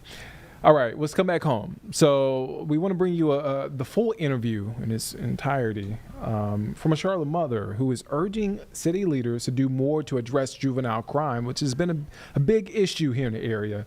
It's been more than 6 years since her son was gunned down. WCNC Charlotte, Siobhan Riley spoke with Sylvia Stitt-Smith. She's urging, again, city leaders to light up the Charlotte skyline orange on June 6th, which is Gun Violence Awareness Day. Here is their full interview. Let's take a listen in. You spoke at City Council on Tuesday. Can you tell us a little bit about what was your message to City Council? My message to City Council was one that I didn't bring just by myself. There is a group of other community-based organizations, members of the faith community, business owners, and citizens that we want to see the Charlotte skyline lit in orange in recognition of National Gun Violence Awareness Month. That happens in June. It's typically the first Friday in June that it occurs. And so that was the message. We would really wanted to see City Council get involved in the process, because we feel like, from their seats of influence, either as a body or individual members on the council, could bring that message a little closer to the people who have the influence to be able to make that happen. And you reached out to the group that's responsible, and tell us about that. I did not personally reach out, but I reached out. I was included with the communication from CMPD's Victim Services Unit. One of the administrators, Dahlia Cortez, was the one who actually drafted the email that was sent out to the Wells Fargo group to make the request. I was copied on that. And in addition to copying me on the email, she was able to include the Skyline Initiative as well as other community-based organizations, name a few of those who have endorsed this action and this effort to get the uptown skyline lit orange for June. And what did they tell you? What was their response? Right now the response is a no, that they're not able to honor that request at this time, but they did thank us for our interest. It was two sentences, not a lot. No reasons why, no explanations, just that they're not able to honor that at this time. How did that make you feel when you got that no? It just made me more determined. I mean, it was just the first no. That's the way that I viewed it. It's just the first no. There's still time. There's still certainly hope, and there's still a possibility to make that happen. So it just really just made me more determined. What would it mean to you to have that skyline orange? Oh, man. I think it would, for me personally, it would help to solidify the fact that our community government and our business and as a whole just really acknowledges the fact that we do have people that we've lost to gun violence, that we are really able to address as a community. Yeah, there are some issues that do foster harm, but we're also, and just as importantly, or even more importantly, able to empower the work that's being done to make our community safer and also to save lives. So really, for me, it feels like, you know, Charlotte sees all of us and not just some of us. And tell us a little bit about your son. Yeah. Sam, I was just thinking about Sam today, actually, thinking about the fact that he was 23 years old when his life was taken. Thinking about that is still, in my view, a baby. You know, he was certainly growing to be a very responsible and caring and independent and loving and compassionate and giving young man and father. Sam was the youngest of my 4 children, and again, he was just 23 years old when we lost him to gun violence. And take us back to that day, 2019. Take us back to that. It was a Thursday. I had gotten home, napping. Phone was still on silent from having been in the office that day. And about 8:30-ish, 8:45-ish or so, Sam's dad came in. He was on the phone with our daughter. She was hysterical. I could hear it was on speaker. And she was telling him that she had gotten a call that Sam had been shot and that Sam had been shot. And so, of course, the two of us jump in to go to where this had occurred.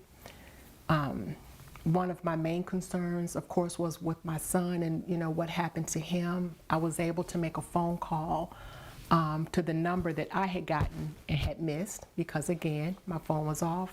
I was napping. But from the missed calls, I was able to hear that Miss Sylvia, Sam got shot and he didn't make it. And so my concern certainly was, okay, we just got to get over to where he is, but I also have to let my family know, his brothers know, his uncle know, and I didn't want to alarm them the same way. So my message to them was that Sam had gotten hurt and we're going to see about Sam. You guys might want to come and let's go see about Sam. You know, certainly when we get there, it occurred at 8:45 from what we understand.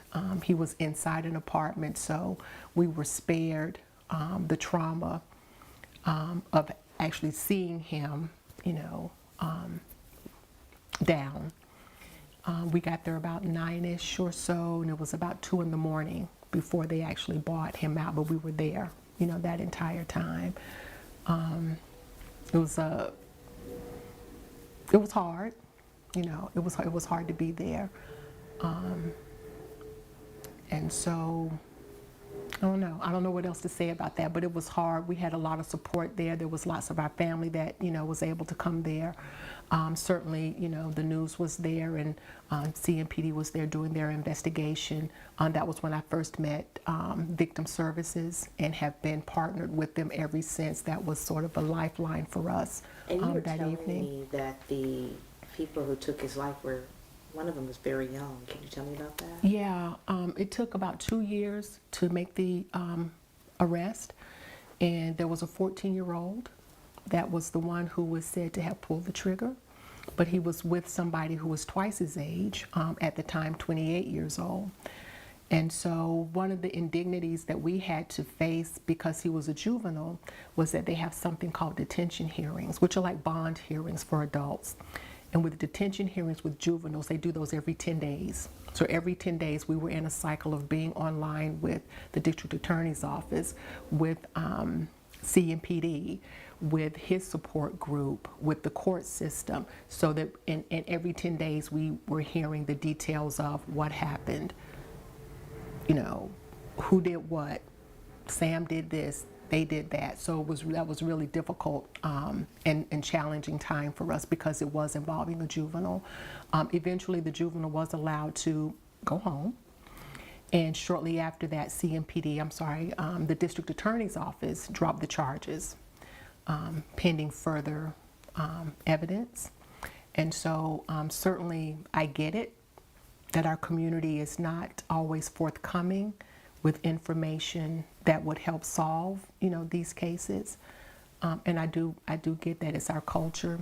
I don't like it, but I certainly am still hopeful that at some point, justice would be served on that end. So basically, they didn't have enough evidence, so they dropped the charge. That's correct. The detectives were, in their mind, 110% sure that these are the people that committed this crime.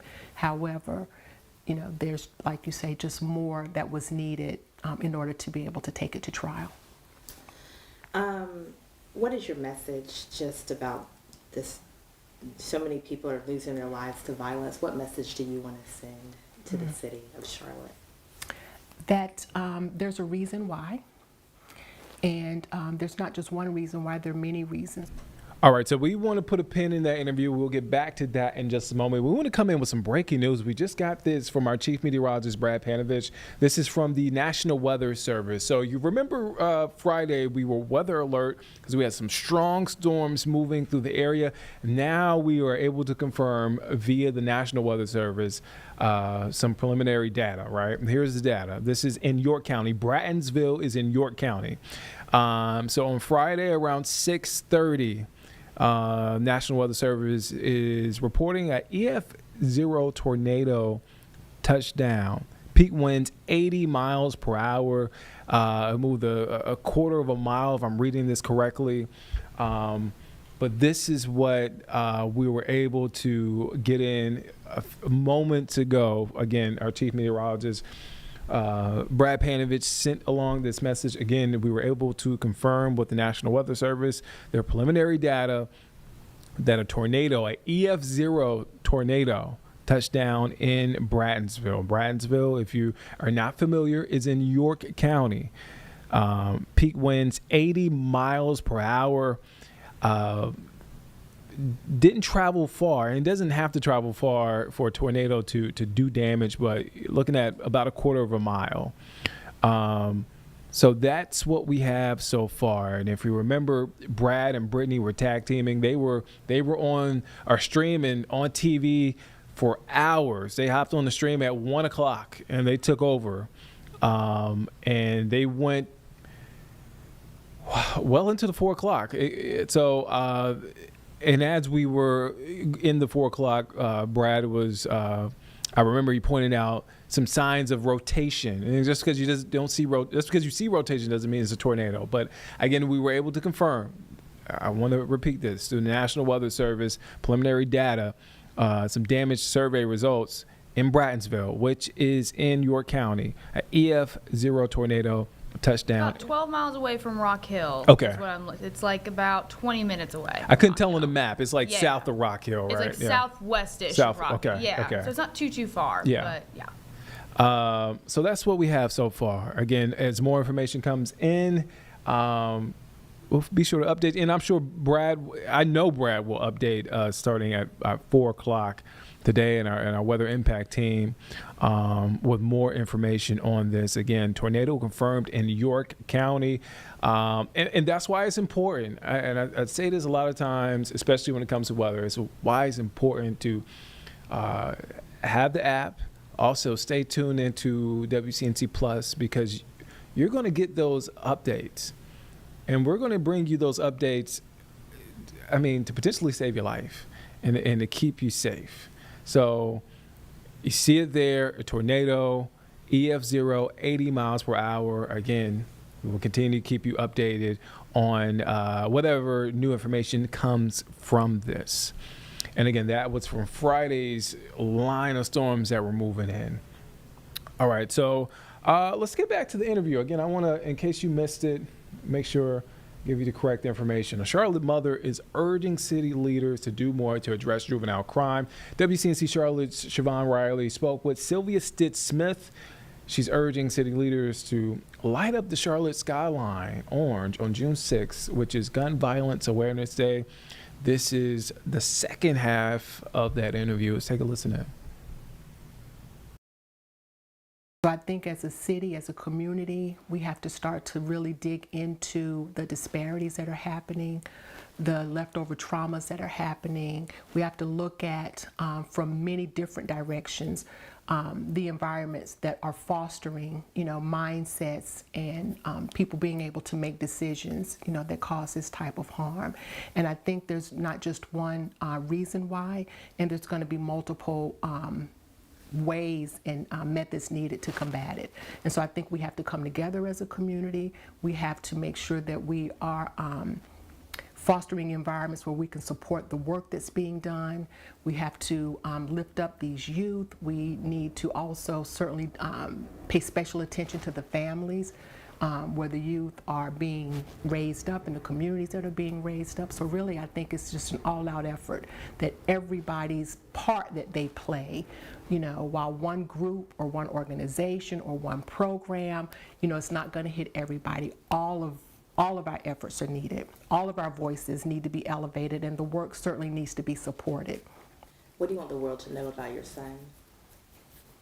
That he was an amazing young man, that he had a very bright future ahead of him. He had plans and he had goals, and he was well on his way to achieving those things that he had set out to create the life that he wanted to live, not only for himself, but also for his son Noah. And so Sam was funny, Sam was smart, Sam was compassionate, Sam was stubborn, but I think all of that played into making him be somebody who would have really made a very significant impact in this world. If you could say one thing to your son right now, what would you say? I love you. I miss you. I want to do what I can to make you proud, and I look forward to seeing you again one day. What does he mean to you? Sam? What does he mean to me? Sam, that's a big question. That's a really big question. And so just thinking about how to answer that, I guess it's more than one thing, and it's kind of a very private and personal question, because, there are times when I'm doing all I can to help somebody who's in the same position that I'm in. And so part of that means that I need to be strong and I need to be resilient. And then there's those parts of me that are very vulnerable because I am still on my own healing journey. And so Sam just means that I get to be all of that. I get to honor him in whatever way feels good and feels right at the time. And whether that's, me speaking to City Council about matters that concern not just my household and my family, but our community at large, or whether that's me just practicing some self-care, whatever that looks like. And so what Sam means to me is that I get to do me, in whatever way, and I get to honor him in whatever way feels right at the time. And so having the city lit up in orange, that's why you're so passionate about having that take place. That is correct. And again, not just for my family, there are so many families in this city, in this country, who have been struck by the tragedy of gun violence. And not just the lives taken, but certainly the survivors like myself and other, individuals in our communities. And then there are people who may not have been touched specifically, but they see the need is so great to say, it hasn't happened at my house, but I don't want it to happen for anybody. Let's do what we can because we see that the needs are out there. The families need us, the youth, the kids need us. And if we can start with them young and get them into some ideas about themselves and about their community and who they are and what they mean and what they can do, what they can have, how they can be, I think that makes all the difference. And so lighting this skyline orange would just send a very clear message that, yeah, Charlotte has a beautiful plan. We have a 2040 plan that's really spectacular, right, for a lot of individuals. We have a lot of growth in our city. I think we're the 14th largest city or something like that in the United States. Charlotte has a lot to offer. We have people moving here in droves. But Charlotte also has some issues, just like every other city in the United States. And I think it's important that we be able to see all of us and do what's necessary for all of us, and not just push those things aside in order to show a brighter picture of what the city. How did it make you feel when you got that message that said, no, we're not going to light the skyline orange? I felt more determined. I was not discouraged. You know, surprisingly, I was not discouraged. And the reason I wasn't discouraged by that no is because, again, there's so many organizations that are supporting it, so many people that are supporting it. And so I think, you know, for me, it was just more determination to don't give up. It's okay. No happens. But when you get a no, that just means you just, you know, there's a little more work to be done. So, yeah. Any final thoughts, any closing remarks? There are a lot of activities happening in June. One of those activities is on June 7th. It's a community service day. It's in conjunction with Save Our Children's Movement and the BVP Project Safe. We have some wonderful visionaries who are organizing that and facilitating that. So I get to be a part of helping to bring awareness around gun violence and some of the impacts that it has on families and community. There's more than that happening that day. So not just that day, there's lots of events happening all around the city. So I would encourage anyone who has a capacity, has a heart, compassion, resources, even, and an interest to see what the community really is all about when it comes to violence intervention and violence prevention, to be on the lookout for all of the beautiful activities, all of the informative activities, all of the engaging activities that are going on in the month of June for Gun Violence Awareness Month. And my last question, what do you want to say to the juveniles? 14-year-old. Unfortunately, we hear so many stories like that. What do you want to say to these young kids who are committing these crimes, and a lot of times they're doing it because they know they'll get out of jail and nothing will happen? Yeah, it's interesting that you say nothing will happen, because something does happen. I think what happens is things that they're just not prepared for, not expecting.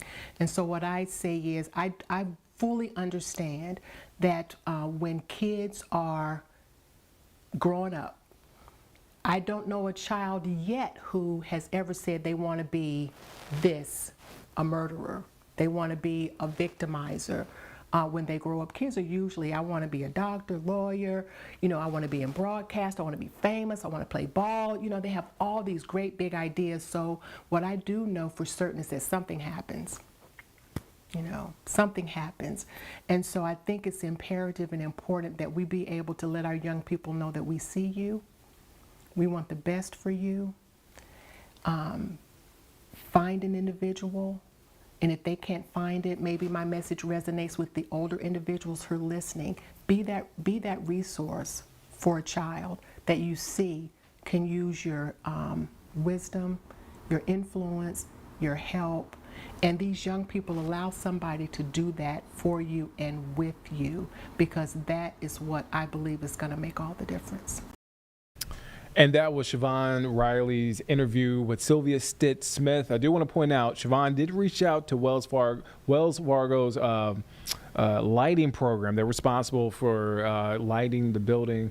And as soon as we hear back, we will let you know. But in the meantime, on Saturday, June 7th, there's a Raise Your Voice, Not Your Guns event in Charlotte.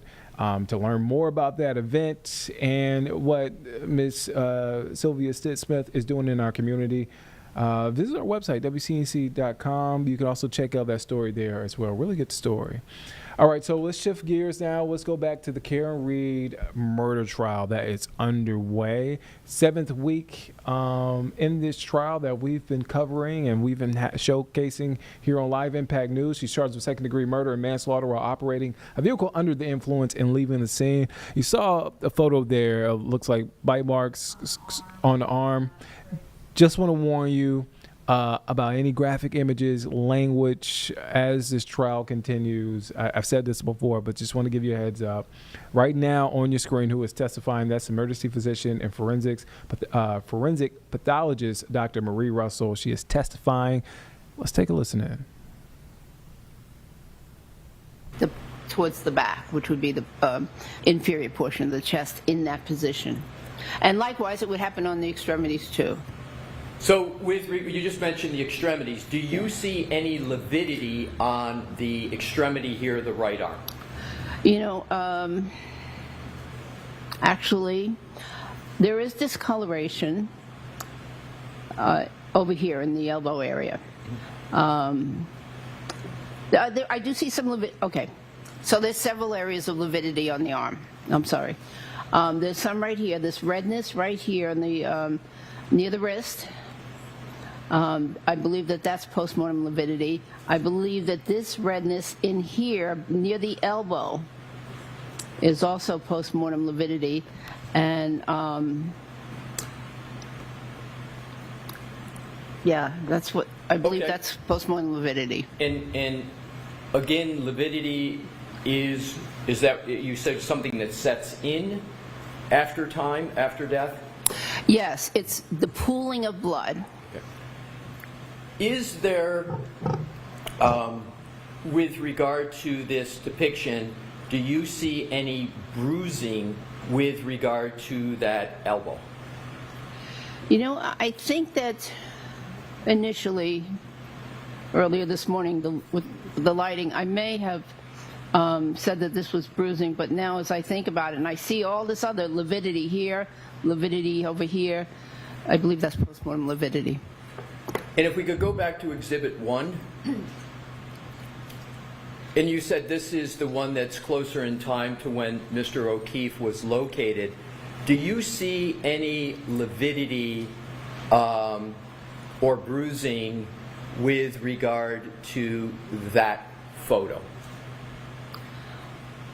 I don't see any definite bruising.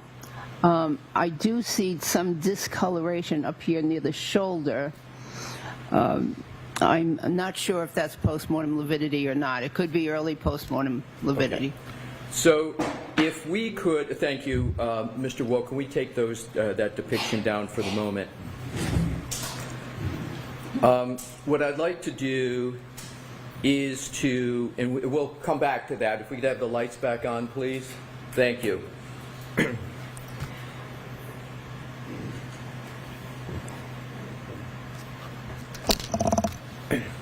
Have you had experience prior to this case in performing your pattern recognition methodology skills with regard to dog-inflicted wounds on humans? In other words, have you seen dog-inflicted wounds that have a pattern on humans? I've seen dog wounds that have had a pattern. I didn't need to do it utilize that skill because I also had other information about the case. You know, for instance, the police officer or the victim himself said, you know, I was attacked by a dog. Right. And for those that can you give an example, like in the ER, as to how you would come to have that knowledge or otherwise? How would you generally come to have the knowledge as to a potential source of the wound? Oftentimes it's the victim that tells me, or in the case of the law enforcement dog bites, I had both victim and police officers tell me that the police dog inflicted these wounds. And so and how many times generally in your career, we discussed it this morning, how many times generally did someone present with dog-inflicted wounds and you were told that these wounds were from a dog? Roughly how many in your career? Well, all of the law enforcement dog bites. So that would be 40 to 60 or so of those, plus most of the non-law enforcement dog bites, the patients or the mother have said, this, a dog bit me or a dog bit my son. And for those where someone said something, the dog bit my son, were the wounds that you saw similar to or different from the wounds that are depicted in Exhibit 1 that we've had up on the screen? On the civilian dog bites, there's some similarities, but not as many striations on the civilian dog bites. And are the more striations on what's depicted in Exhibit 1, does that lead you to more easily conclude it's from a dog bite, or is it harder for you to conclude it's from a dog bite? Neither. Right. So is your prior experience as an emergency room physician, as a physician in Cochrane, does that experience allow you to exercise pattern recognition skills with regard to Exhibit 1 and Exhibit 157? Objection. Sustained. Do you use your pattern recognition, did you use your pattern recognition skills in evaluating Exhibit 1 and Exhibit 157? Yes. In terms of characteristics of dog bites, if we can go back to Exhibit 1, please. Is Exhibit 1 highly characteristic of a dog bite or lowly characteristic of a dog bite? Yes. Sustained. How would you describe the characteristics of what appears on Exhibit 1? What I see on Exhibit 1 is multiple strikes from a dog. I'm going to allow it. Can you please repeat your answer? Yes. What you see? Multiple strikes from a dog. And with regard to, do you see any characteristics in terms of a medical observation with regard to those strikes? I don't understand the question. Are you familiar with the medical term pathognomonic? Oh, yes. What is the definition of pathognomonic? Pathognomonic in medicine means that the characteristics of a condition are so highly specific and unique that they basically say that it can only be from a certain condition and no other condition. So to the exclusion of all other conditions. That's what is meant by pathognomonic. At least that's my understanding. Do you consider these wounds pathognomonic? Yes. Sustained. How do you evaluate these wounds in terms of what you call their characteristics? I characterize them as highly specific for a dog attack. I'm going to strike the last word, Mr. Wilson.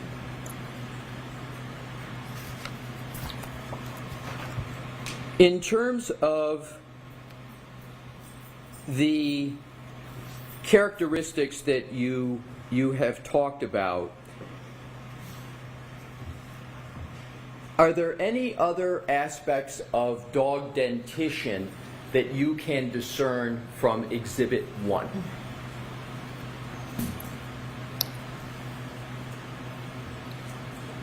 I don't understand the question. You mentioned earlier when we had the dog dentition exhibit up, you mentioned an arch. Is there any aspect of Exhibit 1 that concerns an arch? Yes. There is, in my opinion, an arch-like structure right here towards the lower part of the forearm, towards the wrist, suggesting that this here is made from the very front teeth of the dog. Now, when one looks at these injuries or wounds, one has to remember that, number one, this is not a mannequin. This is a person whose skin is somewhat elastic, whose skin will slide over the underlying bones, and so therefore some of the. You're watching Live Impact News on WCNC Plus. I'm Nick Sertivant. Right now, you're watching live as Dr. Marie Russell, forensic pathologist, is testifying on the stand. This is week 7 of the trial. We'll get back to that trial at some point, but we want to shift here locally. Well, right now, and bear with us with this feed, it's clearing up a little bit, but here's what's happening. North Carolina Democrats are protesting. And you've probably heard this term before from President Donald Trump, but the big, beautiful bill. And they're protesting outside of Tillis's office right now. So, look, this is the MEC Democrats, and this is, I believe this is MEC Dem Chair Wesley Harris, right? Yeah, is that? Harris, he's in the blue shirt. He's in blue shirt. Okay. All right. And you have local reps like Terry Brown and Jordan Lopez expected to be there as well. They're live streaming this, so this is where we're getting the feed from. And I do want to point out, you see that feed clearing up a little bit. I do want to point out that at in the 3 o'clock hour, we're going to have an interview with the North Carolina GOP responding to Democrats' complaints there. So again, you're watching that live there as folks in the community in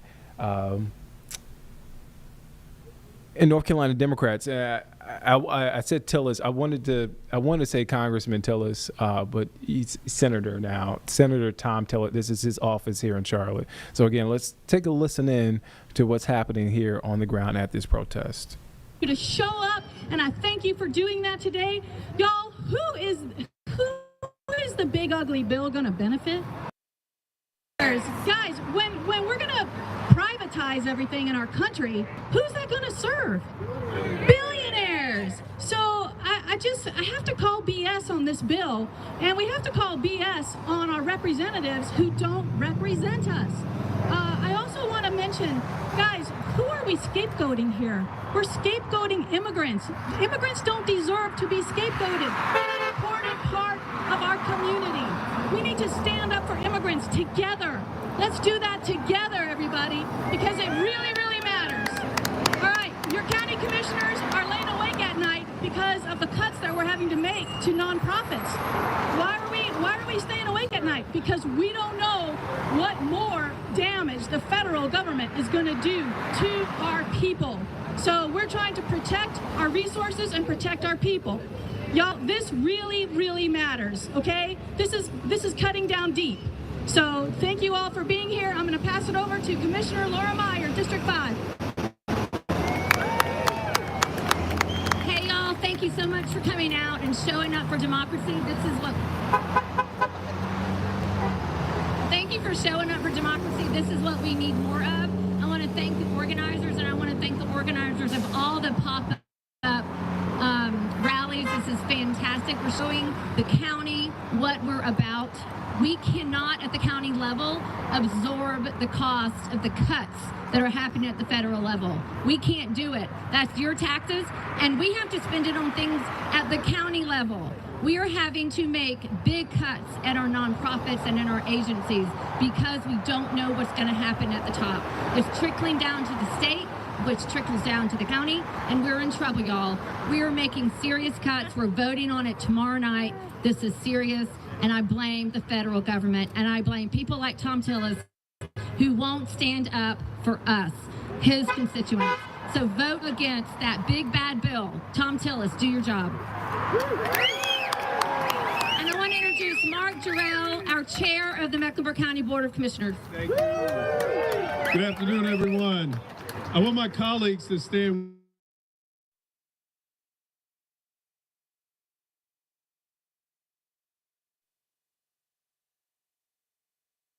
I'm Mark Jarrell. I represent you on the Board of County Commissioners. It's an honor to be here. I want to thank everyone for showing up. This is exactly what we have to do. This big, beautiful bill that they say, or as they say, is nothing more than tax cuts for billionaires and millionaires. We know this. As my colleagues have said, we have had to foot the bill for unfunded mandates, for cuts, for an ideology that is hurtful to our most vulnerable. Right now, today, Mecklenburg County residents are footing the bill of $400 million a year for what is not being done at the federal level and at the state level. That's $400 million a year of your tax dollars. This has got to change. I'm so glad we're here to tell Senator Tillis, I was going to say where to go, but how about let's go home? Let's send him home, because it's time for him to go. We need people that represent our values. We need people to represent us. And so I want to thank Wesley. I want to thank the state and everyone for coming out, showing up, and let's continue to show out, everybody. The Board of County Commissioners has your back. We're here. We're showing up. We're ready to fight. So let's go, everybody. Wesley, what are we planning on doing about Trump's DOJ going after North Carolina voters? I'm sorry. We're going to stand up to Trump's DOJ, and we're going to stand up to the outrageous abuses of power from this administration and stand up for the people who need it the most. And so I want to thank our county commissioners so much for being out here. Thank you for the people honking. Thank you for Jordan Lopez, our representative, being out here. Again, this shows that people are fed up with this. People show that we are fed up with an administration that simply does not listen to the people who they allegedly represent. We are fighting for everyone here in North Carolina. We are fighting for everyone here in Mecklenburg County with the Democratic Party. We will continue to stand up for everyone. And so thank you all so much for coming out today. We are not going anywhere. We are going to be here until November 2026 to show you what happens if you continue to ignore the people of North Carolina, and particularly the people of Mecklenburg County. So thank you all so much for coming out today. I really appreciate it.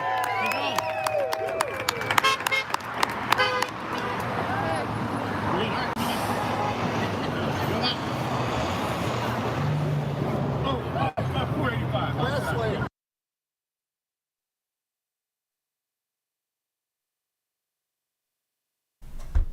All right, so that was protest by North Carolina Dems there, protesting as you've heard it, I'm sure you have the big, beautiful bill there that President Donald Trump has been pushing. Again, we had the interview in the 3 o'clock hour, Jeb, with NCGOP, their response to, and local lawmakers.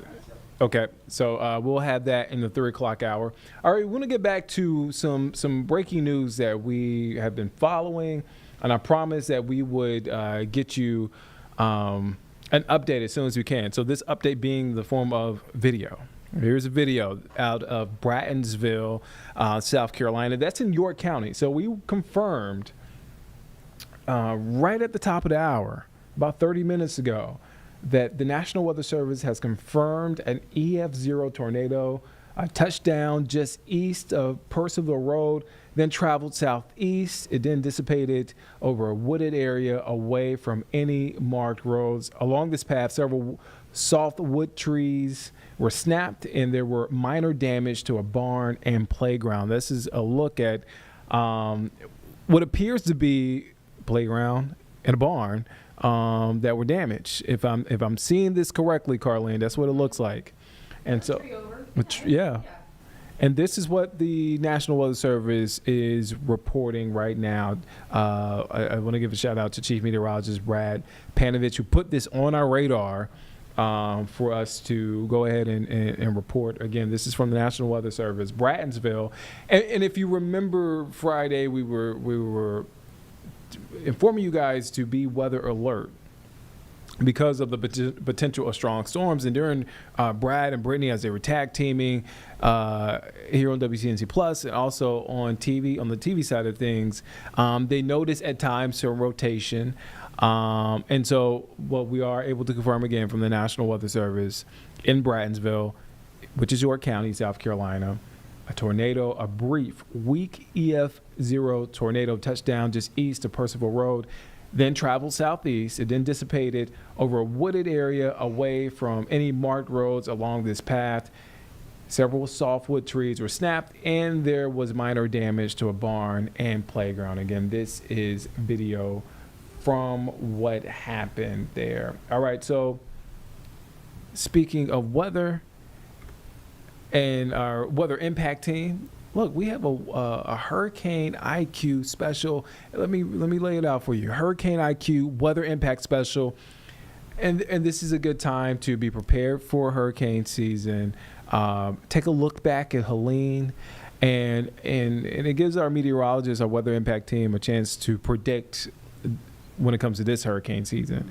That is June 4th. That is happening June 4th. That is Wednesday at 8 p.m. on WCNC Plus. You can also watch it on TV as well. Look, this is going to be a great special, very informative. As Becca mentioned, look, because we're inland, a lot of people think, especially if you're not from the area, you think, hey, look, you don't have to worry about hurricanes. Right. You don't have to worry about this. We're not on the coast. No, Right.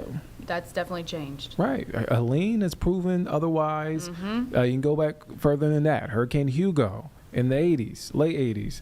So you definitely want to stay tuned to this. This is very important information from our hardworking folks there on the weather impact team. All right, let's get back to the Karen Reed trial. It is in its 7th week right now. That is Dr. Marie Russell, forensic pathologist. She is on the stand. She's been on the witness stand all afternoon. Long time. So again, this is the retrial for Karen Reed, a murder retrial. This is week 7 of this trial. Let's take a listen in. Roughly how many incomplete dog bites have you observed and treated in your career? Over 100. In our incomplete bites, the majority of bites from civilian dogs, or are they a minority of the bites from civilian dogs? I believe they're the majority of the bites of civilian dogs. Did you determine whether these wounds occurred at the same time? I believe they did. Why do you come to the conclusion that they occurred at the same time? Because of the wound characteristics, the coloration of the wounds, the tissue reaction to the wounds. So they all timing are at the same time, around the same time.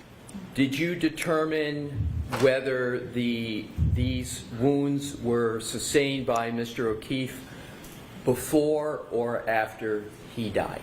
Before he died. How do you reach the conclusion that these wounds were suffered by Mr. O'Keefe before he died? Because they have what we call a vital reaction. So there is an ever so slight vital reaction or inflammation around the edges of the wounds. And so that determines that, that supports the fact that they were inflicted during life. Dr. Russell, did you observe Mr. O'Keefe's right arm personally? No. Is it generally accepted in the practice of medicine, particularly emergency or pathology, to observe and determine the source of a wound from a photograph after death? It is generally accepted. And have you, in your career, used photographs to determine wounds and patterns of wounds? Yes. And is that an accepted practice? Yes. And it is a generally accepted practice? Yes. Now, in conducting we're going to switch a little bit now to what you call the differential diagnosis. In conducting your differential diagnosis with regard to motor vehicle accidents, describe for the jury how you performed that differential diagnosis with regard to the decedent. And we can leave that up for just a moment Go ahead, Dr. Russell. Objection. So I'm going to need to see you. Sorry, folks.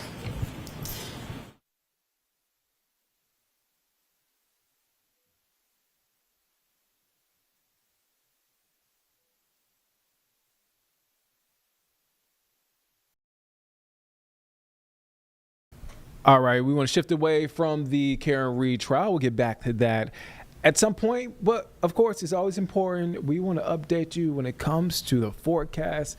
That is the number one question I get, Carlene. Yeah. That's the number one question I get too. Out of all the stories I've done and what I cover, I'm not even a meteorologist. I get people asking me, what's the weather, what the forecast, and I'm like, that and how's Larry Sprinkle? That too. and That's I'm the number like, one question I get. I don't know how to answer that question. I don't know.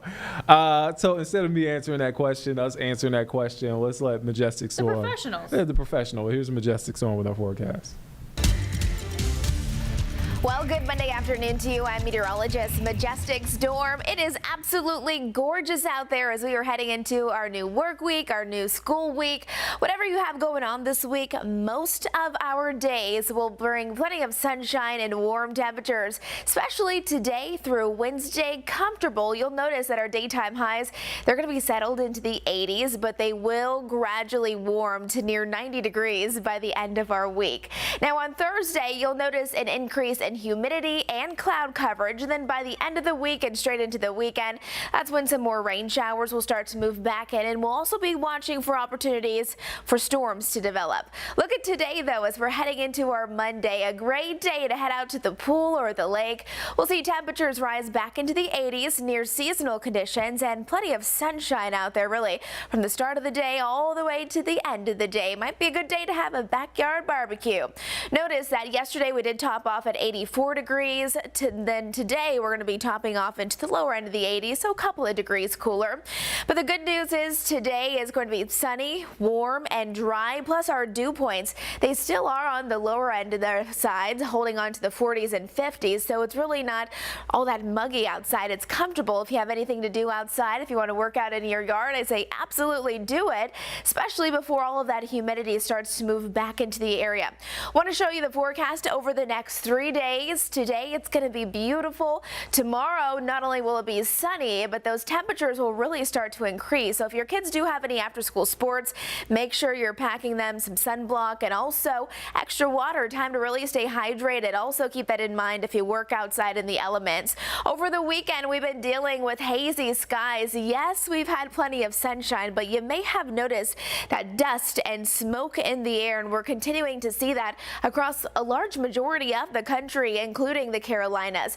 Our futurecast is indicating that we'll deal with some of those hazy conditions Monday and Tuesday, but by Wednesday we're starting to see a little bit of a break from that for us, but still surrounding states still dealing with that. A large majority of the haze is actually coming from the smoke from the wildfires that are continuing to burn in Canada. Let's take a look at those temperatures out there in the mountains today. So comfortable, low to mid 70s, 74 degrees this afternoon in Boone, low 80s from Hickory up towards Lenoir, and then once we bring it back towards the Charlotte metro area, mainly into the lower end of the 80s, around 82 for Concord today, 82 for Lancaster as well. Now our 10-day forecast, notice the temperatures are on the rise, 90 degrees on Saturday, but there is a catch with that increase in temperatures. We also do have an increase with storm and rain potential.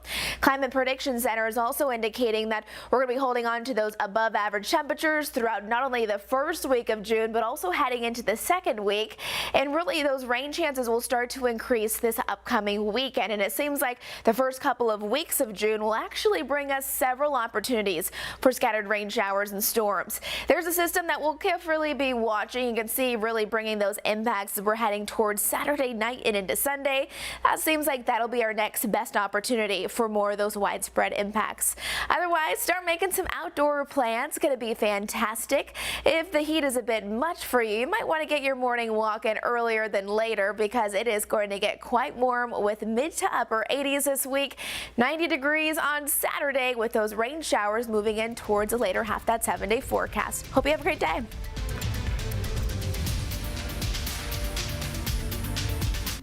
And that was a look at Majestic's forecast. It was a nice shot of Uptown Charlotte at the end. I like that shot. That was, You want a shot of Uptown Charlotte? Uptown Charlotte. Hold on. Give me a second. I will get that for you right meow. All right, well, and look. Ta-da! There you go. Uptown Charlotte, a nice day outside. It is nice. A little hazy. A little hazy. I thought it, so. Earlier when Becca was giving her forecast and she showed the Sahara dust and all, I was like waiting for the cue for you to cough. I thought you were going to do your big dramatic cough. I thought about it, and then I was like, hey, let me be more aware of folks listening in. Yes. I don't want to turn them off. Think like, hey, this Nick guy, what's going on? Yeah. Nick? What's going on? No, I can be a little dramatic at times. You can be a little dramatic. I can be a little dramatic. It's fine. We love drama. I love drama. We do. But that's cool. Look, it's a beautiful day outside. Hopefully you're enjoying your Monday. Thank you for joining us here on Live Impact News, or staying with us here on Live Impact News on WCNC Plus. It has been, I was talking to Carlene during one of these press conferences, it has been a busy afternoon. It really started cranked up from the beginning, and it hasn't stopped. So yeah, that was Majestic's forecast, and I will not complain about the weather until tomorrow. All right, so you want to get back to the Karen Reed trial? Yes. Okay, so we're going to get back to the Karen Reed trial. So right now on the stand, and she's been on the stand all day. It seems like it's been all day. It's been a few hours It's been a few hours. Dr. Marie Russell, forensic pathologist. And what keeps happening here, and the reason why we keep going in and out of this, is because they will have sidebars. And so they will start and stop testimony. So that's sort of the rhythm of this trial. Just want to give you a heads up. So this is week 7 of the Karen Reed trial there in the Boston area. Let's take a listen in.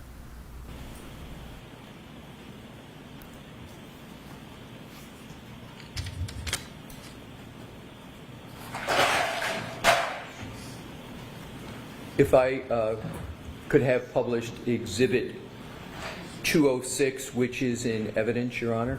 Okay.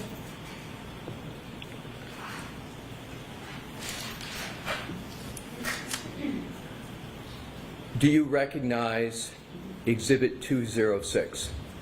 Yes. Did you review that as part of any report in this case? Yes. And can you describe how you reviewed this document as part of your evaluation of this case? Well, I reviewed the injuries, which are so this is a decedent, a picture of a decedent. A different case, not the decedent in this case. Totally separate case. Is this from Dr. Welcher's report that you reviewed? Yes. All right, so continue, please. And so this is a person deceased, looks like in the street, and he's got multiple injuries, and this is allegedly from an auto versus pedestrian accident. So if we could, are you able to discern any injuries to any limbs from this? If you could zoom in on the limbs, Mr. Wolf, thank you. So there is a very extensive degloving, partially degloving, avulsion injury to the forearm of this individual, the extensive skin loss, damage to the subcutaneous tissue, possibly damage to other tissues beneath that. And Mr. Wolk, if you could zoom back out and go to the list that is highlighted in the original of this. And Dr. Russell, can you tell me whether you evaluated the list, and if so, how did you evaluate that list in connection with the photo? Well, the photo is limited only really to the upper chest and the right arm. And so I can't comment on any of the CAT scan findings here on this list. But this was a list of numerous traumatic injuries to this person. And And regarding the arm, it says right upper extremity wound with vascular injury, clinical. What does that mean, if anything, to you? Well, that suggests it's a soft tissue wound. However, what they're saying is clinical, so they're not commenting on if there were any x-ray findings, for instance. On an x-ray, but I mean would be a post-mortem x-ray. And this is just a clinical diagnosis or a visual hands-on diagnosis. Do you know whether that line that you just read relates to any part of the photograph? Any part of the photograph? Well, I believe it relates to that injury that we pointed out in the previous photograph. Can you switch back to that, please, Mr. Wolf? And if you could just zoom in and just what does... So this is the wound that they are talking about. It's a large gaping wound, soft tissue wound. If we could go back to the list, please. Zoom in. Thank you. But... Please continue. No. What I was going to say is that there are multiple other injuries in this person. Multiple serious, significant injuries, subdural hemorrhage, subarachnoid hemorrhage, intraventricular hemorrhage, liver laceration, pneumothorax. That's blood and air in the chest cavity outside of the lungs. So it's in an area where it shouldn't be.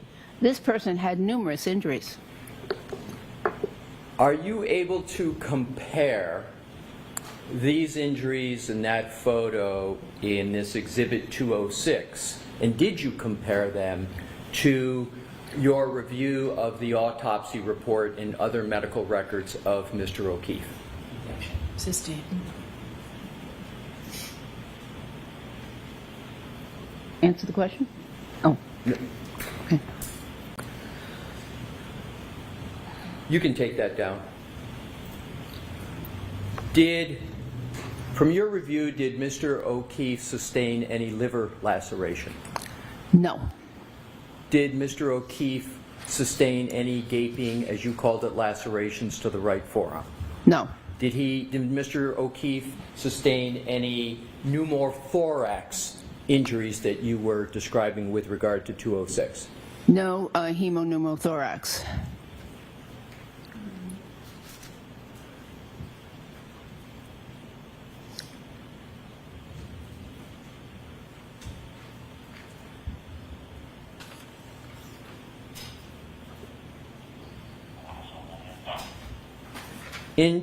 Let's switch to another topic. Let's talk about clothing of the decedent. In forming your opinion, did you consider Mr. O'Keefe's clothing in relation to his wounds? Yes. If we could, Your Honor, have Exhibit 150 in evidence published. Okay. Do you recognize what's depicted in Exhibit 150? Yes. And what is it? It's a picture of part of the hoodie, sweatshirt or shirt that Mr. O'Keefe was wearing at the time. And wearing when? At the time of his death. And did you evaluate this photo as part of your review of the autopsy report? Yes. And we're going to come back to this. If we could please switch to, Your Honor, 147C in evidence. Okay. Thank you. And what is 147C? So this is a close-up of the sleeve of that shirt that we just saw on the previous image. And there's a hole or defect here in the sleeve, which I'm circling with the pointer. And there's a label that labels it number 1. And so I see this hole that is rather round and appears to have some fabric coming out of the hole towards the exterior of the jacket or the shirt. Did you attribute any significance to the shape of the wound, and if so, what significance? The shape of the hole, yes. So it's rounded. I actually attributed a lot of significance to that. Describe a lot of significance that you attributed to this hole. Well, I believe that this hole was made by a canine tooth, and with the tooth going into the shirt, reaching the skin, and then coming out of the shirt, pulling out some fabric with it. And we'll come back to this, if we could, Mr. Wolk, go to 147D as in David that's in evidence. Do you recognize this photo? Yes. What is it? A round hole in the shirt, again with some fabric fibers pointing towards the outside of the shirt. Is this the same hole that we just saw on 147C or a different hole? Could we go back?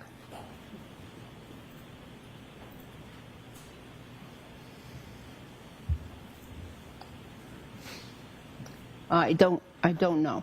Okay, so let's now go back to Exhibit 150.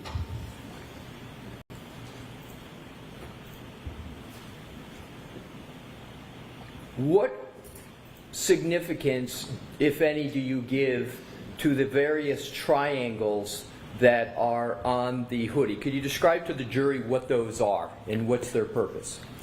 So the triangles are labels that were placed by either the police or the crime lab or someone, and the point of the triangle generally is pointing towards a hole in the shirt. As you can see, there are multiple ones here, and I want to make sure that you don't confuse it with this rather large defect, which is caused by something else. So let's start with each one, and we'll go through these quickly. Let's start and zoom in on number 1. What did you conclude about the source of that hole in the hoodie? Sustained. Did you evaluate what is depicted as number 1 in that slide as part of your review? Yes. And what was your evaluation? Sustained. Let's go back and zoom out.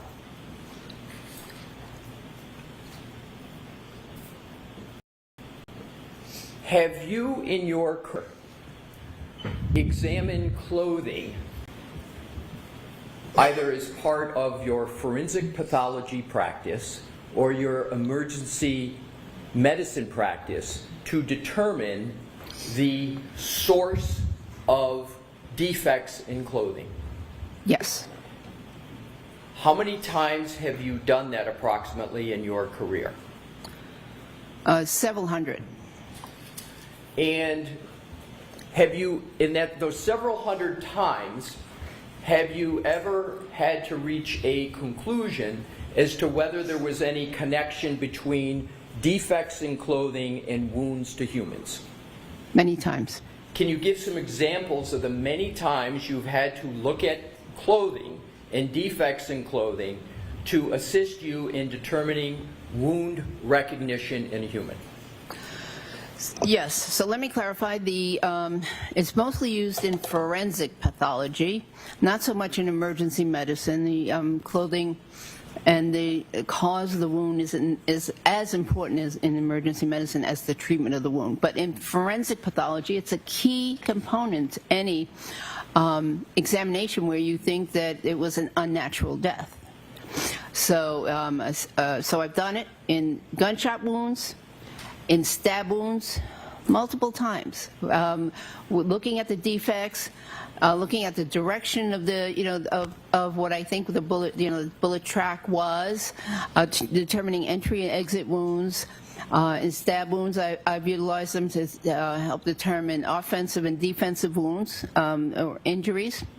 So yes, many times. Have you ever performed that analysis? You mentioned, testified earlier, 500 to 1,000 evaluations of dog-inflicted wounds on humans. have you ever performed the analysis of defects in clothing and compared them to wounds on humans in the context of dog-inflicted wounds on humans? I don't think so. Perhaps in that one child case. Well, yes. So in terms of, have there been any instances of doing that in your career? Have you done that at all in your career? Maybe that one child case. All right. So let's go now to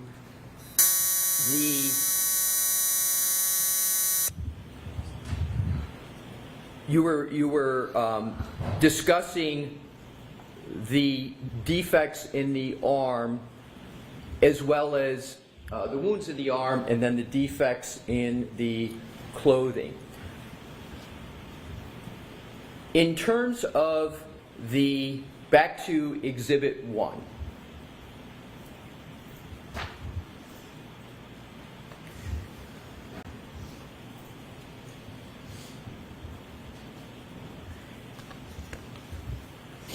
In terms of that pattern that is in the arm, and in terms, let's go back to the hoodie. I'll strike that. Have you, in your career, in the terms of evaluating motor vehicle accidents, have you evaluated the clothing of victims of motor vehicle accidents? Yes. How many times roughly have you evaluated what clothing looks like in terms of motor vehicle accidents? Well, in many cases, I had to cut off the clothing in the emergency department, so I observed the clothing then. And then in the post-mortem cases, I evaluated the clothing, but oftentimes, sometimes.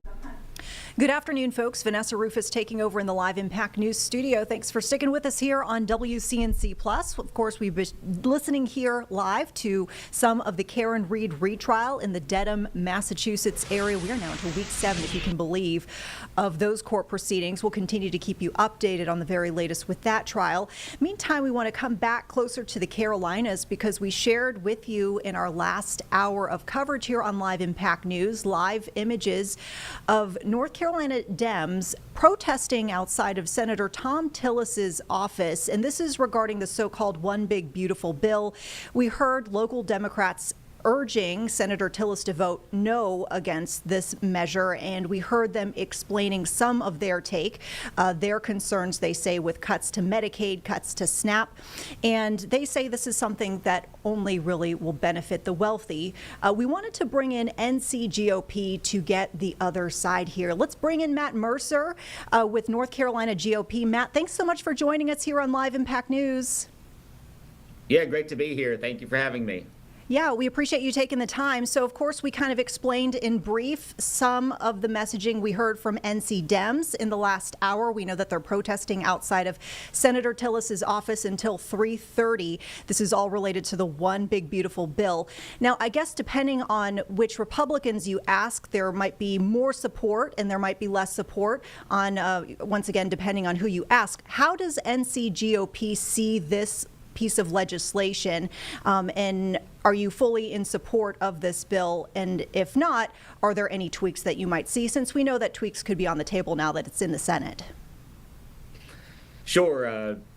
The One Big Beautiful Bill is really a great piece of legislation, and we do know that the Senate will leave their imprint on it, as they say. But by and large, I think when you see every Republican member from North Carolina supporting the House version, it's a strong bill. What it does is it prevents the largest tax increase in American history. Your viewers watching now would likely see their taxes go up if this bill does not pass. I don't think anyone wants to see that happen. But also some of the other things in the bill, things like no tax on overtime, no tax on tips, the $1 billion for border security, increasing the tax on college endowments and where we see that going. I think there's a lot of good things in this bill. We certainly support it, and we'll support the final passage of it when it goes to President Trump's desk in a few months. Yeah, I mean, if we could talk a bit more about the tax increases that you alluded to.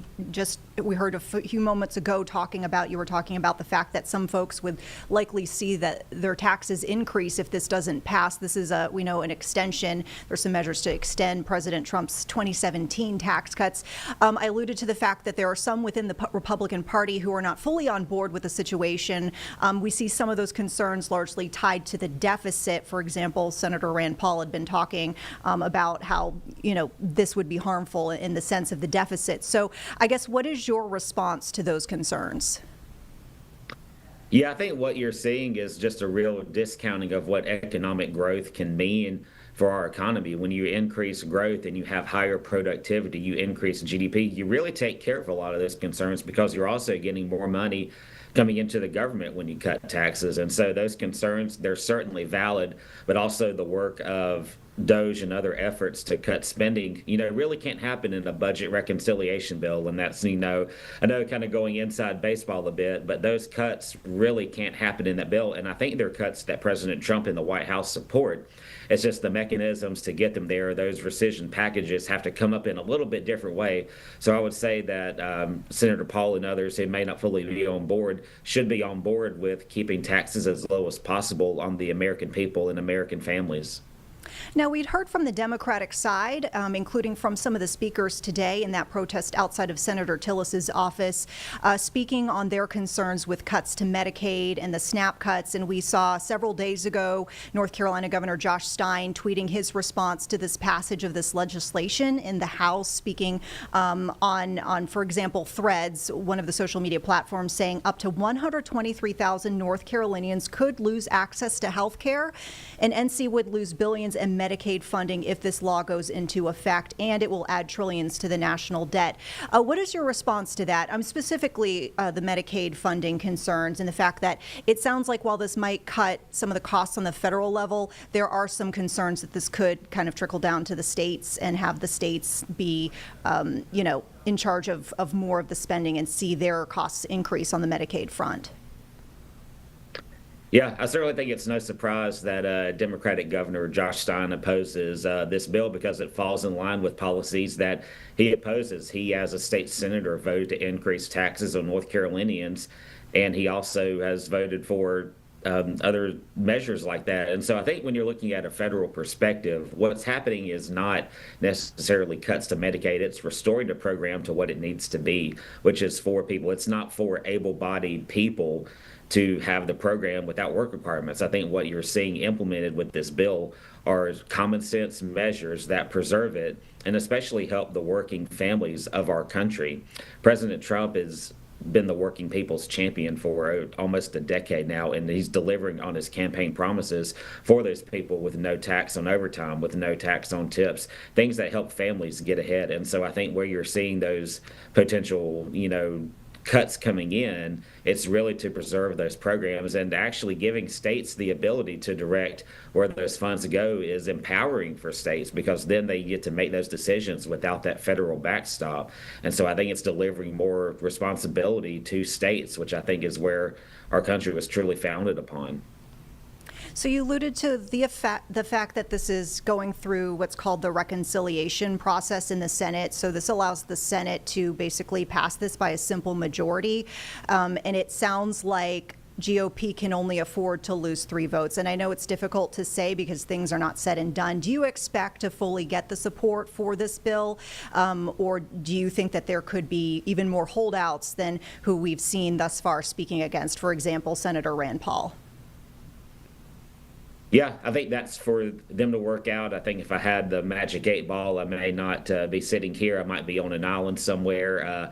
But I think what you're going to see is that process continue to play out. The bill's going through regular order as it did in the House, which I think going through the official process versus having a bill come out of one leader's office and saying this is it, I think is really healthy to have these discussions, to have these debates, to build consensus, really kind of getting back to what the Congress should be. And so we fully support that, fully support President Trump's bill and priorities, and can't wait to see the finished product when it lands on his desk. Matt Mercer with NC GOP. Anything else you'd like to leave our viewers with here on Live Impact News before we let you go? certainly make your voices heard out there, and Republicans have their state convention coming up this week, so it'll be a great time for North Carolina Republicans. Appreciate it. All right. Thanks so much for your time here on Live Impact News. Feel free to come by and join us anytime to talk any of the big topics of the day. And with that, we'll say adieu to you. Thanks, Matt. Thank you. Have a good day. All right, you too. And we'll remind folks at home here on Live Impact News that we did stream for you in our 2 o'clock hour that live feed from NC Dems protesting outside of Senator Tom Tillis's office. They say that they are urging Senator Tillis to vote no against the so-called One Big Beautiful Bill, which is a mega bill, so a lot of different measures in there. But we heard NC GOP just now reflecting on some of its agreement with the measures, including the extension of the 2017 tax cuts, courtesy of President Trump, and also some of the new requirements putting into place for Medicaid, which we heard on the Dems side there are concerns that folks could lose coverage because of this. And so we are actually going to hear from NC Dems in person in just a few moments to talk about some of their concerns more in depth. But we'll remind you that this is already cleared the House. It's in the Senate at this point, as we talked about with this reconciliation process. This means that this could pass with a simple majority in the Senate. It means that the Republicans don't need to worry about the Dems being on board here. They basically, if they don't lose any more than 3 Republicans in support of this bill, they can go ahead and pass this, and then, as you heard, get this to President Trump's desk. We'll keep an eye out for the very latest with what happens with the so-called Big Beautiful Bill.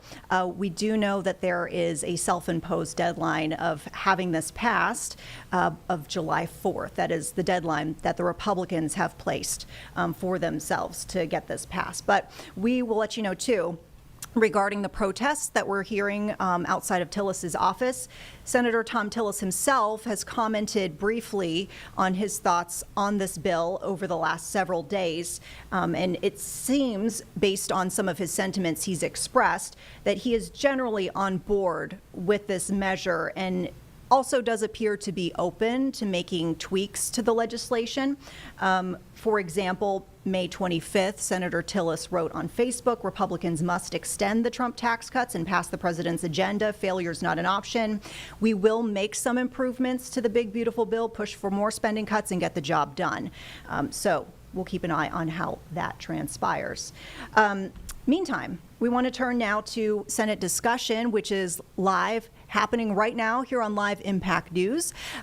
We will listen in now, and once again, keep us up here on your feeds because we are expecting a response from NC Dems regarding Big Beautiful Bill in just moments. And we will continue to move expeditiously to build out the President's administration.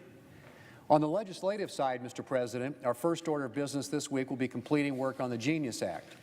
This bipartisan legislation will finally create a clear regulatory framework for stablecoins, a framework that will protect consumers and our national security while helping to keep the United States at the forefront of financial innovation. And I'm hoping that we can finish up this legislation in the very near future. Another item high on our list to begin work on in June is a rescissions package the White House intends to send Congress this week. The administration has identified a number of wasteful uses of taxpayer dollars, and we will be taking up this package and eliminating this waste. We'll make that a priority, Mr. President. We also stand ready to provide President Trump with any tools he needs to get Russia to finally come to the table in a real way. President Trump has invested considerable time in working to end the bloodshed in Ukraine, but Vladimir Putin appears more interested in prolonging the war than in pursuing peace. And finally, of course, Mr. President, this work period we will focus, I should say, on taking up legislation to permanently extend tax relief for hardworking Americans, strengthen our border, energy, and national security. The tax relief that Republicans passed in 2017, tax relief that poured more money in the pockets of working Americans, is set to expire at the end of this year. And if Congress doesn't act, Americans making less than $400,000 a year will see a $2.6 trillion tax hike in 2026. We are not going to let that happen. And our biggest focus this month will be completing this tax relief legislation with the goal of getting the final bill to the President before the 4th of July. It's going to be a very busy month, Mr. President, and I'm looking forward to the work ahead. Mr. President, I yield the floor. Mr. President. Senator from Colorado. I just want to thank the leader on behalf of the people of Colorado and the people of Boulder for his remarks of concern, and I share his commitment to making sure that these sorts of terrorist attacks don't happen in our country when people are expressing their free speech rights. And it is not surprising to me that the leader would be one of the very first people to the floor to raise the voices of the people in Colorado at this moment and the people of his state. Thank you, leader, and thank you, Mr. President. I yield the floor. Mr. President. Senator from Iowa. Today is the 39th year celebration of the United States Senate being covered by C-SPAN 2. I've come to the floor countless times since my first term in the United States Senate beginning in 1981. It's a privilege to represent Iowans in my home state here in the greatest deliberative body in the world. For more than 4 decades and counting, I've joined my colleagues here in this chamber to debate public policy, shed light on wrongdoing, and celebrate historic milestones. I've cast votes on behalf of Iowans, given my assent or dissent to nominations and legislation on matters both foreign and domestic, on issues from A to Z, for a period of time spanning.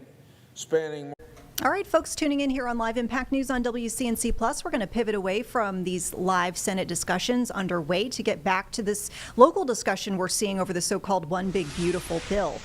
You'll remember just a few moments ago, we had representatives from NC GOP on the show to talk about their stance on the matter. Sounds like they are largely for the measures in this mega bill. We wanted to make sure that we turn to the Dems too and get their side of things. So we want to join now with Wesley Harris, who is the chair of MC Dems, actually Mecklenburg County. So Wesley, thanks so much for taking the time to come here on Live Impact News and share your take on the legislation. Yeah, it's great to be with y'all. Thanks for having me. And I just want to point out for our viewers that there's a reason you're outside. It's because, as we shared for our folks in the 2 o'clock hour of Live Impact News, you all are out with various protesters outside of Senator Tom Tillis's Charlotte office in the Mallard Creek area, and you're going to be out there for a few more minutes, seeing if folks want to support your cause. Honk, as we heard some honks from our live feed earlier. Share your take on this One Big Beautiful Bill and some of the cuts which we've been hearing y'all speaking out against to Medicaid and SNAP. Yeah, and thank you again for having me. And like I said, we're out here right at Tom Tillis's office here in Charlotte, showing them that we're not going to stand for this. The Democrats are opposed to this. It is simply a buyout of all the billionaires. This is the billionaires' favorite package, and the cost of that is falling on the backs of everyday North Carolinians. This bill proposes to cut Medicaid, in which 3 million North Carolinians depend on. That's almost a quarter of our state. And even if you aren't on Medicaid, you're impacted by Medicaid cuts, because if people do not have health insurance and people cannot go to the doctor and cannot make those payments are passed on to everybody else. And so everybody's going to pay the cost on this, while at the same time, our deficit is skyrocketing for the sole reason that they want to give tax cuts to billionaires instead of actually investing in working people of North Carolina and working people of the country. And that is not a big, beautiful bill. That is anything but. And so we are strongly opposed to that until we get a bill, until we hopefully get a senator that is willing to invest in the people of North Carolina. That's what we sent him to Washington to do. Well, we did point out this earlier, and we'll bring it up again. You know, in response to your protest outside of his office, we just wanted to pull some of the prior social media posts that Senator Tillis has shared in recent days regarding Big Beautiful Bill. He says Democrats, quote, want to double your taxes and hand out Medicaid benefits to illegal immigrants, his words. He says Republicans, quote, are fighting for tax cuts, work requirements, and a secure border. One side rewards chaos, the other restores order. sure. I guess what's your response to that, given the knowledge that we know just a few moments ago when we had NCGOP here on Live Impact News, they were expressing concerns that folks would see their taxes rise if this doesn't get done. Yeah, absolutely not. Like that, there could be nothing further from the truth. The only people who are going to see tax cuts from this are going to be the ultra wealthy. If you are working class, if you're on the lower end of the income spectrum, you will see your taxes rise, because what they don't tell you is that when the federal government does not do their job and continue to make these cuts and these cuts and these cuts, these are services that every North Carolinian depends on, every American depends on. And when the federal government isn't willing to do their job, they push that down to our local government. They push it down to our state level, they push it down to our county level, they push it down to our city level, and have them pay the bill. And so regardless of what happened, you are going to pay the bill for this deficit, when in reality, they could actually be working on investing in our people that could actually grow our economy, grow our income, so we can actually afford these tax cuts. But yeah, their math simply is not mathing on this. Like, they are doing anything but fighting for the working class. They are fighting for the billionaire class. They are the only people that are going to see tax cuts. We are going to continue to see corporate consolidation go out of control. We're going to see record profits, high prices, because they are not fighting for the working people of North Carolina. Democrats are. Yeah, I was going to ask, your thoughts on what your messaging would be to the public, anyone watching here on Live Impact News, because we know that y'all have had several of these events. In fact, I believe this one was supposed to happen Friday afternoon, but it got postponed because of the weather. But I've seen other events popping up in other cities in North Carolina, and y'all are seemingly trying to get the message out to voters for some reason. What is your messaging to them if they're watching this right now? Our message is to make sure you're talking to your representatives in Washington and have them stand up for our people. We did not elect people to go to D.C. to take orders directly from the president to cut them and cut taxes for billionaires. We elected them to stand up for North Carolina. And these protests all around the state that are going to continue as long as we have senators that refuse to stand up for our interest. And so our message is to just make sure you contact your elected officials. Make sure that they are representing your interest, representing our state's interest, and not simply taking marching orders from the highest bidder. Well, and knowing that Senator Tillis seemingly, just based on, like I said, seeing some of his social media posts, appears to be largely on board with one big beautiful bill. It looks like he said that, yes, the Senate will make improvements, his words, on Facebook. What would be your next step as far as Mr. Tillis, knowing that eventually he will be up for re-election soon? And at the end of the day, like, he's going to have to answer to the voters of North Carolina. Every time Tillis talks a very big game, he has always talked a big game, but at the end of the day, he does exactly what he's told. And so voters are going to hold him accountable for that, because we need someone who's going to be in Washington that is actually going to fight for North Carolinians, that is going to fight for the working class, that is going to have a government that actually takes our tax dollars and actually invests in our people, not to give tax breaks to billionaires. Wesley Harris with Mecklenburg County Dems, thanks for coming on Live Impact News. Anything you want to leave our viewers with before we let you go? Yeah, just want to, again, thank you again for having me. And again, Democrats are out here fighting for our message of investing in our people, investing in our communities. Again, you cannot have people who are buying into democracy if they feel like democracy has left them behind. And that is what this current administration is doing. It is leaving so many people behind, so many of our vulnerable populations behind, and all of us are going to be paying the bill as a result for that. And so we are the party that is committed to investing in our people, to investing in our communities, and making sure that they have a government that works for them. Wesley Harris with Mecklenburg County Dems, thanks again for your time. And always feel free to come back here on Live Impact News and talk about the big topics. Absolutely. Happy to. All right. Take care. Thank you. You too. And folks at home, of course, don't forget we are committed to bringing you all sides of the issues whenever possible here on Live Impact News, and we'll keep you updated with the very latest on this mega bill moving through Congress. As we mentioned several moments ago, lots of different measures included inside this one big bill.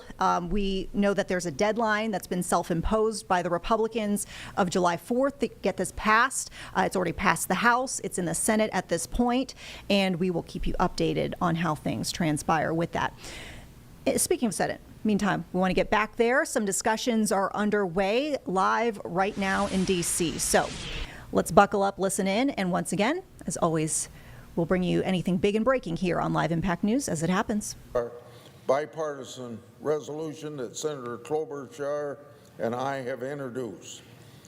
And I'll finish with another James Madison, as he noted, an engaged and educated citizenry is necessary to advance the public good and secure the longevity of our republic.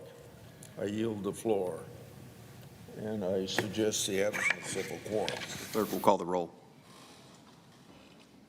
Ms. Also Brooks.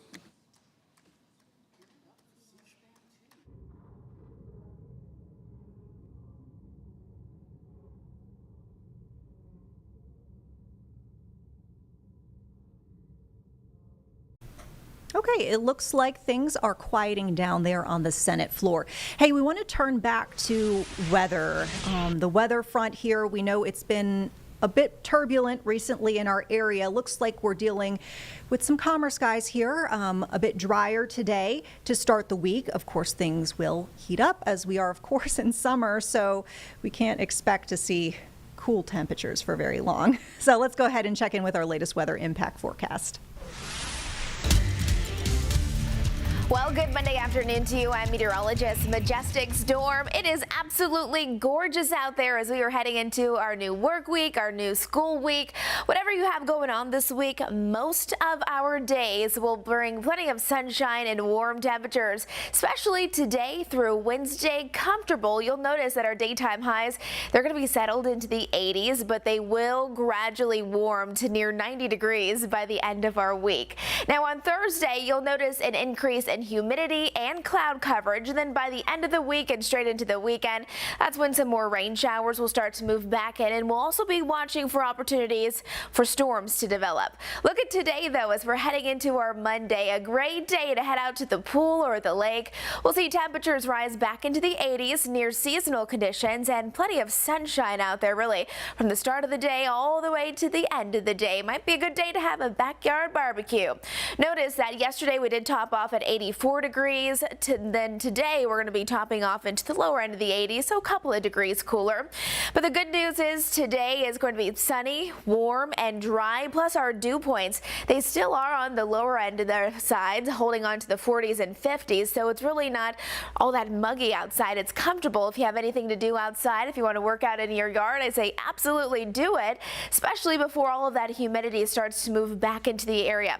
Want to show you the forecast over the next 3 days.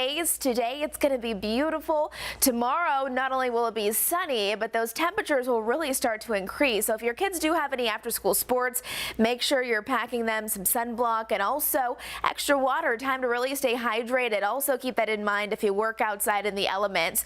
Over the weekend we've been dealing with hazy skies. Yes, we've had plenty of sunshine, but you may have noticed that dust and smoke in the air, and we're continuing to see that across a large majority of the country, including the Carolinas. Our futurecast is indicating that we'll deal with some of those hazy conditions Monday and Tuesday, but by Wednesday we're starting to see a little bit of a break from that for us, but still surrounding states still dealing with that. A large majority of the haze is actually coming from the smoke from the wildfires that are continuing to burn in Canada.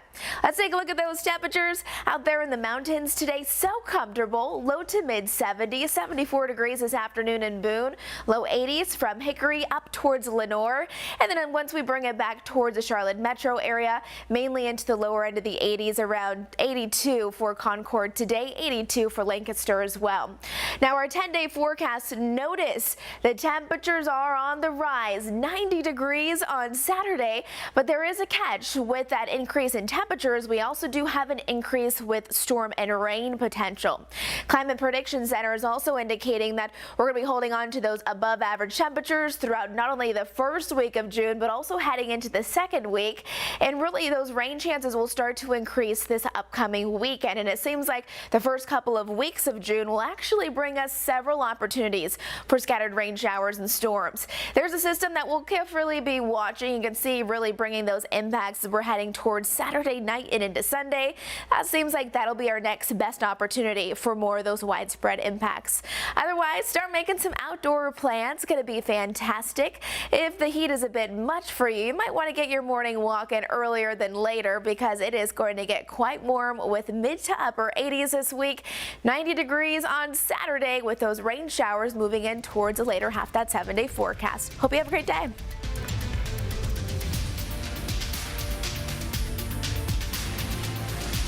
So you heard it there, a forecast from meteorologist Majestic Storm giving us an idea of what to expect as far as weather impacts are concerned for the rest of the week. We want to turn you over to the Dedham, Massachusetts area as we are now in week 7 of the Karen Reed retrial. Of course, as we've talked a lot about here over recent weeks in our coverage of this trial, this was a trial that ended in a mistrial and is now back again. Karen Reed accused of killing her police officer boyfriend by backing over him with a car. Those are the accusations. Let's listen back in here to a forensic pathologist weighing in on some of the investigation. Best qualified for that is a physician. So a medical examiner wouldn't cut it, in your opinion? A medical examiner is a physician. So you think a medical examiner has enough experience to come in and give an opinion on dog bites? Some, but in their case, I would hope that they have had actual clinical experience with autopsying some cases where there were dog bite wounds, because I don't think they worked in the emergency room or any of the clinical setting where they treated people. So I'd want to see if they had experience with dog bites. I'm a doctor as a disqualification. How about a dog trainer? Would a dog trainer who's not a doctor have the experience in your mind to come in and give an opinion about photographs and the genesis of the wounds? Objection, Your Honor. I'm going to allow it. How about a non-doctor, as you said, you've made a distinction. They're simply a dog trainer, maybe even an uncertified dog trainer. Would that person have the qualifications in your mind to be able to look at photographs and determine whether or not the cause of the injury is a dog bite? There may be a certain small subset of people who have, very much experience with dog bites that could qualify, as suggesting that these are consistent with dog bites. But I don't think that they could definitively. I think that someone could, who dealt with many dog bites in the past on humans, could possibly say that they were consistent with. Even if they didn't have the clinical experience? Well, I'd prefer that to hear that information from a physician, but I wouldn't rule out that only doctors, only a physician, MD, could say that something was a dog bite. It seems like the standard is now kind of changing a little bit. Because when I asked you, Your Honor. Sustain. You mentioned the other person, you disqualified the person because they weren't a doctor. And it seems now in some instances, you're willing to accept a non-doctor into your very select group of experts. If someone, well, I can explain. If someone had looked at perhaps hundreds and hundreds of wounds inflicted by a dog that they know was inflicted by a dog, and they saw the resulting photographs on a person, I think that particular person may be able to make some comment as to whether or not some wounds are consistent. However, if in terms of a medical examiner, if they've autopsied one case or two cases of dog bites and they're trying to testify based on some pictures, I would be a little concerned about that. Does qualification for this type of business, in your mind, depend on who hires you? Absolutely not. Suffice to say, you've never taken a class in the forensic analysis of dog bites. I don't think any class exists.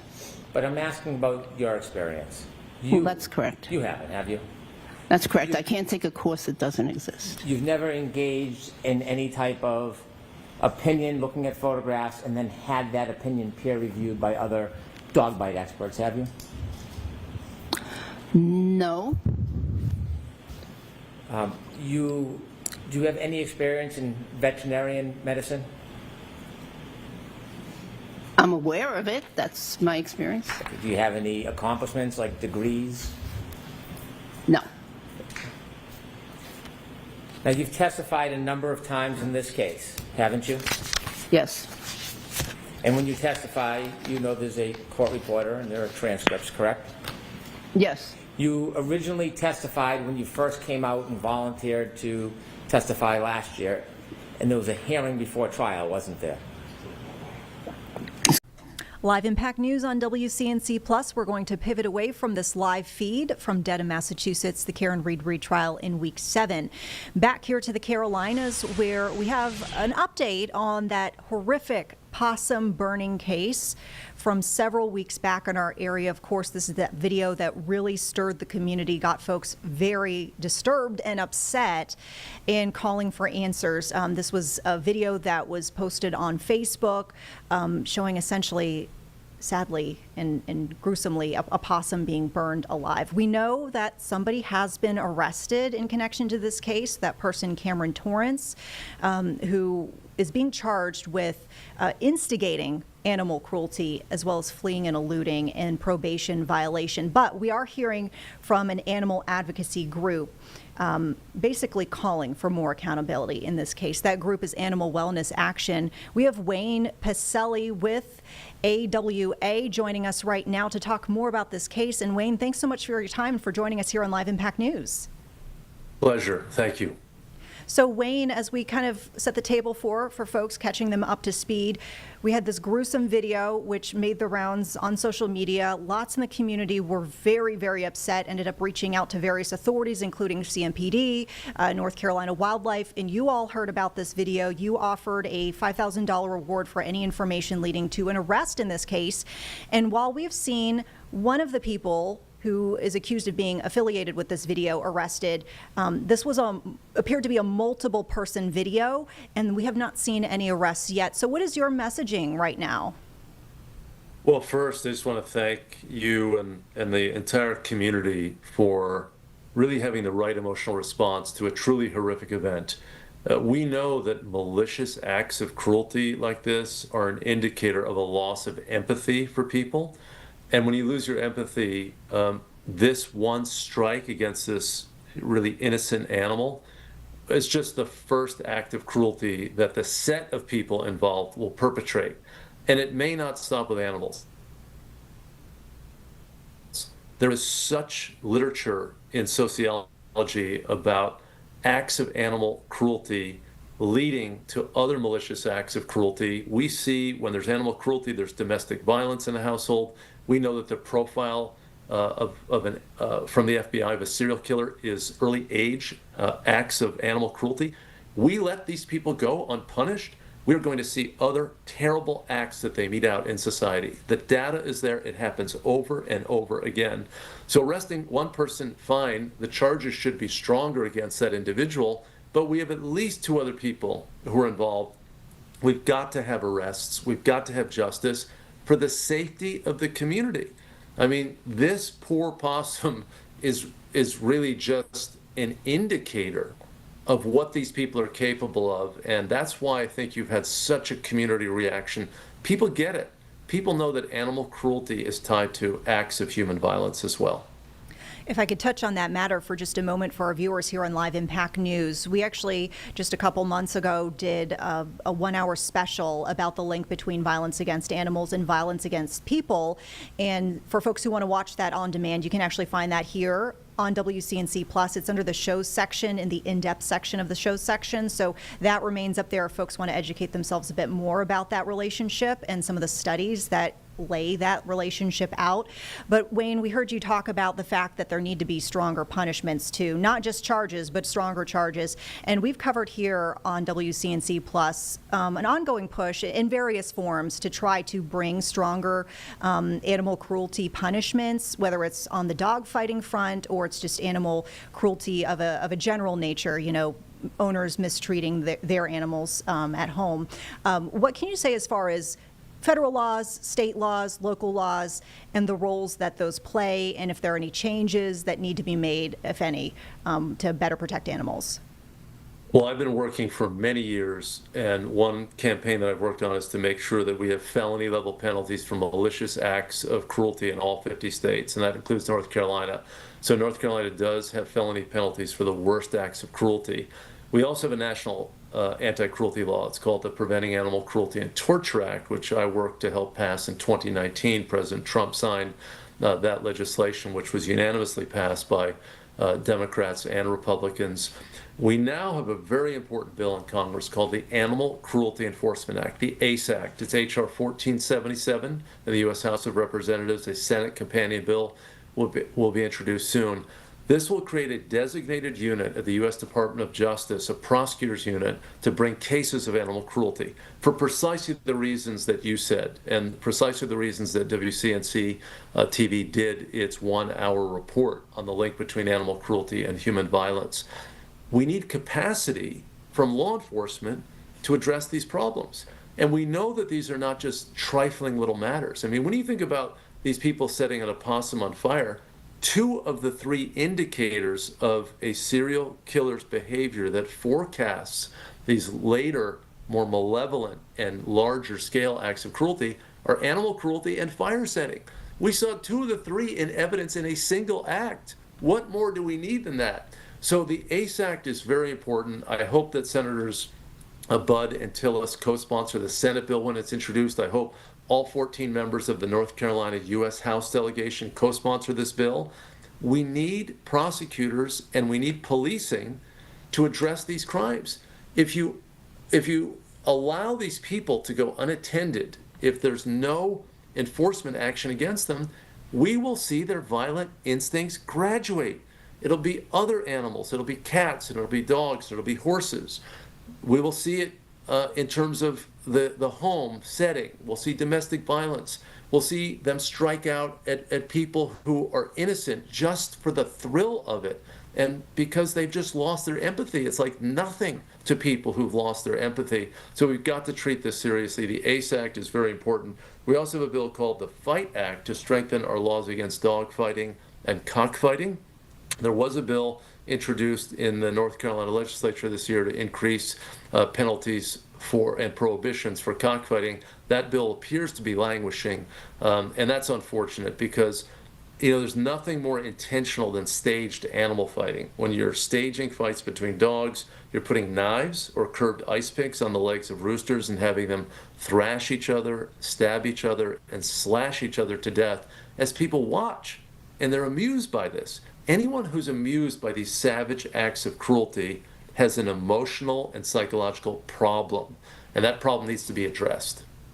Well, and to further talk about the dog fighting issue and the cockfighting issue, I mean, we've spoken time and time again with law enforcement who have told us that usually this also, in addition to the cruelty and the gruesomeness of the actions that, it ropes these animals into, it also usually goes hand in hand, we see, with either human trafficking or, drug activity or, trafficking in illegal firearms. This is all according to law enforcement. And you pointed out, a dogfighting bill in North Carolina that seems to be languishing, in your words, and we followed introductions of bills over recent years that pertain to stronger, penalties against dogfighting, and sometimes we see these fail to get out of committee. So I guess what is your messaging to folks watching at home who feel like, they're watching this and they feel like that's unacceptable?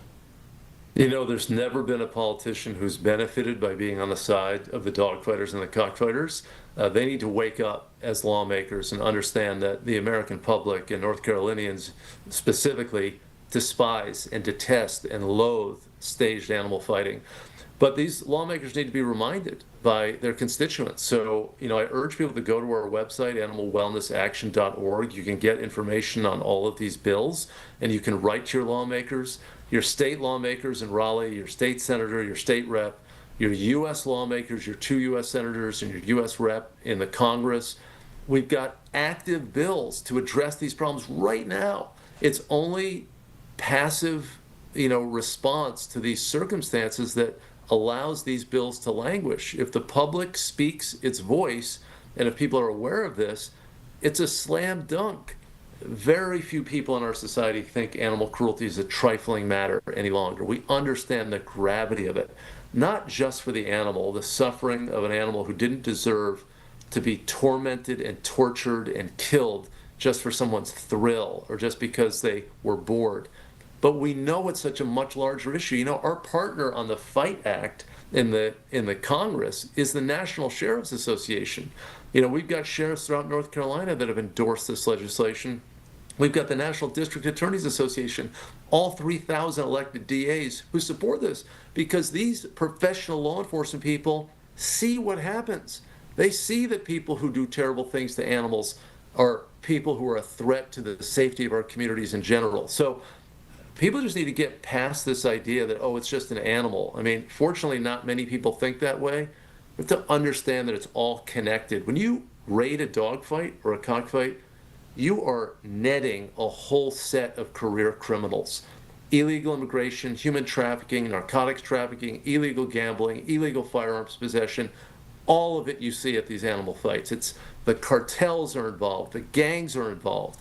That is the set of people who are involved in animal fighting activities. And I mean, you mentioned some of the support for current legislation, including the National Sheriff's Association. If I remember correctly, this was an organization that actually pushed the FBI to start collecting data, if it could, on animal cruelty and animal abuse cases. And from what I understand, just by doing some lighter research, it seems like this is largely voluntary, so agencies would elect to put their information in a database. But this was an effort to try to gain a bit better perspective on the scope of animal cruelty nationwide and also its potential links to other crimes. I am curious about this ACE Act that you mentioned on the federal level. Would that go hand in hand at all with this FBI database? Because it seems like it is kind of getting DOJ involved with the matter of animal cruelty. Well, you're very perceptive on all of this. Tomorrow, we're working with Representative Josh Gottheimer of New Jersey, Democrat, and Nicole Malliotakis, a Republican from New York, from Staten Island, on the FBI ACE Act. This is going to be an FBI Animal Cruelty Task Force Act. So this is going to match the ACE Act, which is the prosecutor's bill. That's H.R. 1477 in the House. That would create a dedicated set of prosecutors to basically prosecute animal cruelty crimes. But as we know from the little ditty on Law and Order, law enforcement is comprised of the police and the prosecutors. You need both to make a case. So that's why we're working to create an FBI task force on animal cruelty with special agents devoted to animal cruelty crimes. Again, not just because animal cruelty is a vice and it's awful and it's immoral, but because we know that people who are involved in this are going to be involved in other crimes. When you want to stop crime in the community, go after the people hurting animals. So we're going to have parallel bills in Congress, one for the police, one for the prosecutors, both at the Department of Justice. The good news is that the U.S. Attorney General Pam Bondi has a long history of involvement to stop animal cruelty. When she was Attorney General of Florida, she was extremely active with us and with animal protection work in general. She has already signaled some great sympathy for creating an animal cruelty crime section at the Department of Justice.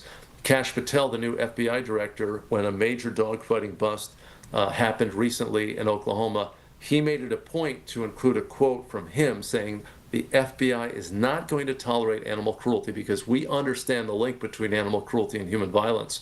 So wherever you are politically, whether you're left or right, we must as a country have a collaborative approach. Democrats and Republicans must come together on a universal value that animal cruelty is a vice. It's a threat to the safety of our community. And I think with General Bondi and with Director Patel, we have an opportunity because they're both sympathizers with this cause of stopping malicious animal cruelty, as every decent person should be. But sometimes people put this aside thinking, oh, there's more important stuff to do than this. No, the reality is this is about as important as it gets because it's violent crime. We're basically these people are throwing up a red flag and waving it. I'm a danger to the community. I just set an opossum on fire. If anyone thinks they're going to stop at that, they are very naive and they're very unfamiliar with the detailed literature on this topic. So, again, my hat's off to you and the station for throwing a spotlight on this problem. We have very practical, strategic, legislative maneuvers that we're making right now, but we need North Carolinians to join us in this effort. I mean, the federal delegation is poorly represented right now on these important animal protection, anti-cruelty bills, and they need to do better. If I could pivot back to the possum case, I did reach out to NC Wildlife just a few days ago, and I received a reply back just to see if this case was still active. Was it still ongoing? Did we feel like, they did one arrest and they're done? We did hear back, and it sounds like the case is still active and ongoing. Unfortunately, no big updates we heard from NC Wildlife, but they did say that there are some, they made it sound like there were some investigative concerns that they were still trying to work on. So all's to say, this is still going on. I feel like folks could probably still give tips if needed. We've publicized that tip hotline. Have you heard anything from authorities, on your side as you've been in touch with them, whether it's regarding the reward, the $5,000 reward that we mentioned before, or the investigation as it stands right now? No, unfortunately not, and we're disappointed in NC Wildlife's response thus far. I mean, we want more action. We want this to be treated as a matter of urgency, because it is a matter of urgency. If people are at large who are capable of this, they're a threat to our communities, period. And NC Wildlife, really is involved in a lot of other things, and a lot of conservation-related activities and hunting seasons and the like. This may not be their bailiwick, and I hope they're getting a quick education, but county sheriffs and DAs also need to be involved in this. And that's where most of the policing and the prosecuting work is done on animal cruelty cases. State wildlife agencies have not been in the forefront of this. They don't seem to have a lot of experience. So let's hope that if the handoff was made here to that state agency, they understand the importance of this and they understand how to execute on this issue. Policing and prosecuting on animal cruelty crimes is an important area, and it requires some level of expertise. And what appears to us to be a very slow roll on this is disappointing, and that's why we're keeping the pressure on.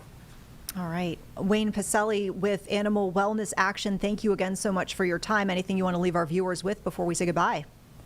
Please join us at animalwellnessaction.org to build the body of law and to light, a spark to address this problem in our society. It's so important. All right. Thank you for your time again. Come and visit us anytime on Live Impact News. And of course, folks at home, we'll keep you posted as we dig into this topic much more. And of course, we'll keep a big eye on this case as well. Wayne, thank you.